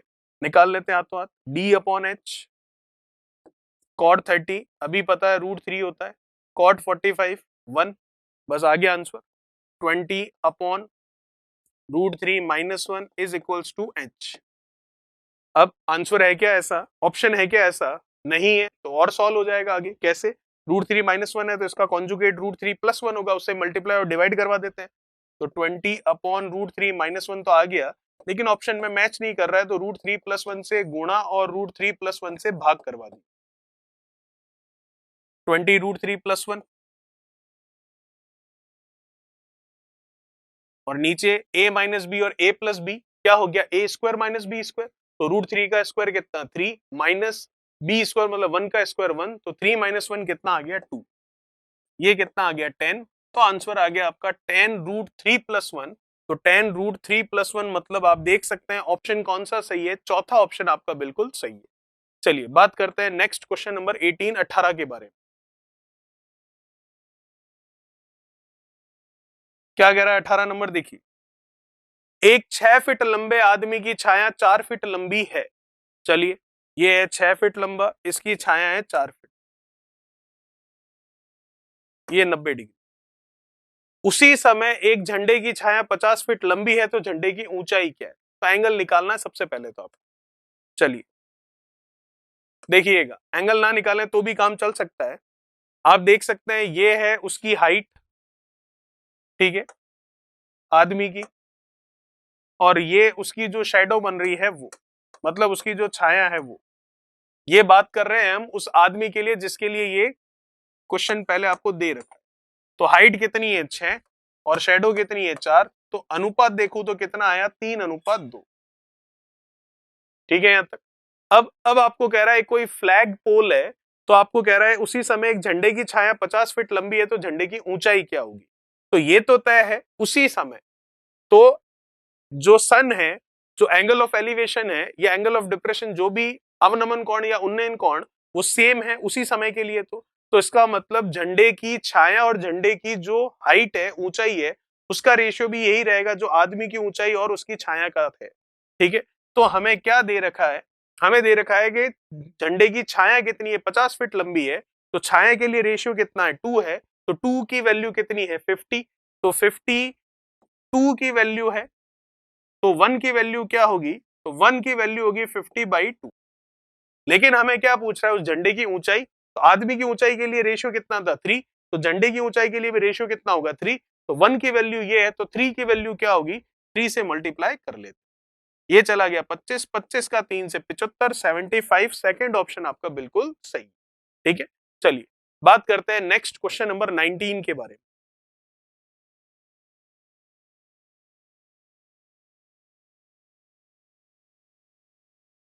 19 नंबर क्या कह रहा है, देखिए, किसी टावर की छाया में 10 मीटर की वृद्धि होती है, तब सूर्य का उन्नयन कोण 45 से 30 डिग्री होता है, तो टावर की ऊंचाई क्या होगी। ये हो गया कोई टावर, इसकी ऊंचाई आपको निकालनी है, इसकी छाया बन रही है इधर, क्योंकि सूरज है इधर, जिधर लाइट होती है उसके अपोजिट डायरेक्शन में शेडो बनती है, तो ये बन रही है इसकी छाया। आपको कह रहा है 10 मीटर की वृद्धि हो जाती है जब एंगल ऑफ एलिवेशन जो है 45 से 30 हो जाता है। चलिए, ये 45 डिग्री है पहले, क्योंकि जितना पास में होता है उतना एंगल ऑफ एलिवेशन बड़ा होता है, फिर ये 30 हो गया, 30 हुआ तो एंगल कम हुआ, इसका मतलब दूर चला गया, तो ये जो है आपके उसकी शेडो में इंक्रीज हो चुका है, कितने का, आप देख सकते हैं 10 मीटर का। ठीक है, तो आपको क्या बोल रहा है, टावर की ऊंचाई क्या होगी, डायरेक्ट हम पर में लगाकर आंसर निकाल सकते हैं। एक क्वेश्चन हमने पहले भी किया था, लेकिन उसमें शेडो डिक्रीज हो रही थी, इस बार इंक्रीज हुई है, डायग्राम यही बन रहा था। चलिए, D upon H cot 30√3 minus cot 45 1, तो 10 upon √3 -1 is equals to H, answer आ चुका है। लेकिन मैं देखूं ऑप्शन में कहीं भी ऐसा मैच नहीं कर रहा है, इसका मतलब इसको आगे और सॉल्व करना पड़ेगा। इसके जो कॉन्जुगेट है, मतलब परिमेयकरण कर लेते हैं, माइनस है तो प्लस से गुणा और भाग कर लेते हैं, तो आंसर क्या होगा आपका, 10 अपॉन √3 -1 √3 + 1, √3 + 1 से गुणा और भाग कर लेते हैं, तो नीचे a minus B, a plus B, तो a square minus B square हो गया, तो √3 का स्क्वायर 3 माइनस 1 का स्क्वायर 1, 3 माइनस 1 कितना 2, तो ऊपर तो है आपके क्या 10 √3 + 1, नीचे आया 2, इसने काटा इसको 5 बार, तो हाइट आ गई 5 √3 + 1, तो 5 √3 + 1, मतलब ऑप्शन कौन सा मैच कर रहा है, तीसरा ऑप्शन आपका बिल्कुल सही। चलिए बात करते हैं नेक्स्ट क्वेश्चन नंबर 20 के बारे में, जो कि हमारे इस पार्ट नंबर 1 का लास्ट क्वेश्चन है। देखते हैं क्वेश्चन क्या कह रहा है, देखिए क्या कह रहा है क्वेश्चन, आपको देखिए क्वेश्चन के बारे में अगर बात करें, तो क्वेश्चन आपको कह रहा है कि किसी 200 मीटर ऊंचे टावर से किसी अन्य टावर, ये टावर है ध्यान रखिएगा, अन्य टावर के उच्च बिंदु तथा निम्न बिंदु के अवनमन कोण 30 तथा 60 डिग्री है, तो उस टावर की ऊंचाई क्या होगी दूसरे वाले की। चलिए, यह है 200 मीटर ऊंचा टावर, ठीक है, यह है दूसरा कोई टावर, तो 200 मीटर ऊंचे टावर से किसी अन्य टावर के उच्च बिंदु तथा निम्न बिंदु के अवनमन कोण, यहां से अवनमन कोण है इसके लिए, इसका ये बड़ा है, तभी तो नीचे देखना पड़ रहा है, अवनमन कोण है तो इसका मतलब हॉरिजॉन्टल लाइन के साथ होंगे, क्षैतिज रेखा के साथ होंगे, तो क्षैतिज रेखा के साथ बना लेते हैं, कितने हैं ये 30 डिग्री और 60 डिग्री, तो ये हो गया 30 और ये हो गया आपके 60। ठीक है, अब ये z बनेगा, तो यहां पर ये भी कितना होगा 30 ही होगा, और ये बड़ा वाला z बनेगा तो ये कितना होगा 60 होगा। ठीक है, ये 90 है और ये भी कितना है 90। चलिए, आपको क्या पूछ रहा है, दूसरे वाले टावर की ऊंचाई पूछ रहा है, ये h क्या मान आपको निकालना है, इसको नाम दे दिया हमने h। तो फिर ये 200, तो ये पूरा है, सारा खेल डायग्राम में ही है, ध्यान दीजिएगा, इसको मान लिया मैंने x, तो इसका मतलब अगर इस x का मान निकल जाए तो 200 में से ये x घटा दूंगा तो ये बचेगा, और यही आपका h है जो आपको पूछा है। चलिए अब इसको नाम दे देते हैं हम, ये हो गया a, ये हो गया b, ये हो गया c, ये हो गया d, और ये हो गया आपके e। ठीक है, तो हम बात करते हैं यहाँ पर त्रिभुज, किसके अंदर बात करें, हम बात कर लेते हैं बड़े वाले त्रिभुज ACD में। त्रिभुज ACD में, इस त्रिभुज में मैं देख सकता हूं कि ये 90 है, ये 60 है, तो ये कितना होगा 30 डिग्री। मुझे क्या पता है 60 डिग्री के सामने वाली भुजा जो कि कितनी है 200, तो 30 डिग्री के सामने वाली भुजा, इसका मान मैं बता दूंगा। 60 डिग्री के सामने होता है √3, तो √3 का मान 200 है, तो 30 डिग्री के सामने 1 इकाई होता है, तो 1 का मान कितना होगा 200 बटा √3। तो जब ये 200 बटा √3 है, तो ये भी कितना आ गया 200 बटा √3, क्योंकि जितनी C से D है उतनी ही B से कौन है E है। ठीक है, अब हम बात करते हैं त्रिभुज छोटा वाला ABE में। त्रिभुज ABE में क्या है, ये 30 है, ये 90 है, तो फिर ये कितना होगा, ये होगा आपके 60 डिग्री। मैं x निकालना चाह रहा हूं जो कि 30 के सामने आ रहा है। ठीक है, मुझे क्या पता है 60 के सामने वाला, 60 के सामने √3 होता है, तो √3 की वैल्यू है 200 बटा √3। 30 के सामने वाला जो x है, 30 के सामने 1 यूनिट होती है, 1 का मान निकालना है, तो √3 का मान है 200, √3 का मान है 200 बटा √3, तो 1 यूनिट की वैल्यू क्या होगी, √3 को नीचे भेज दो, तो 200 बटा √3, ये √3 इंटू √3 कितना 3, तो ये x की वैल्यू आ गई कितनी 200 बटा 3। पर, पर मुझे x नहीं चाहिए, मुझे तो वैल्यू निकालनी है ये वाली h, जो कि क्या होगी, इस पूरे में से इसको माइनस कर दूंगा तो ये आंसर आ जाएगा, और यही h है, तो h निकाल लेते हैं। पूरा है 200, उसमें से माइनस कर देता हूं 200 बटा 3, आ गया आपका आंसर 600। 600 में से 200 गया तो कितना 400 बटा में कितना 3, 400/3 अगर हम देखें तो ये ऑप्शन बन रहा है 400 बटा 3, तो 400 बटा 3 अगर देखें तो कौन सा मैच करेगा, यहां से आपके हो जाएगा ये वाला तीसरा ऑप्शन बिल्कुल सही। इसको मैं लिख सकता हूं 133 सही 1/3। ठीक है, चलिए ये था हमारा क्वेश्चन नंबर 20, जो कि पार्ट 1 का लास्ट क्वेश्चन था। बात करेंगे क्वेश्चन नंबर 21 से हमारे नेक्स्ट पार्ट में। तब तक चैनल को आप देखते जाइए, नेक्स्ट वीडियो आपको बिल्कुल 21 से आपको मिल जाएगा। Thank you so much.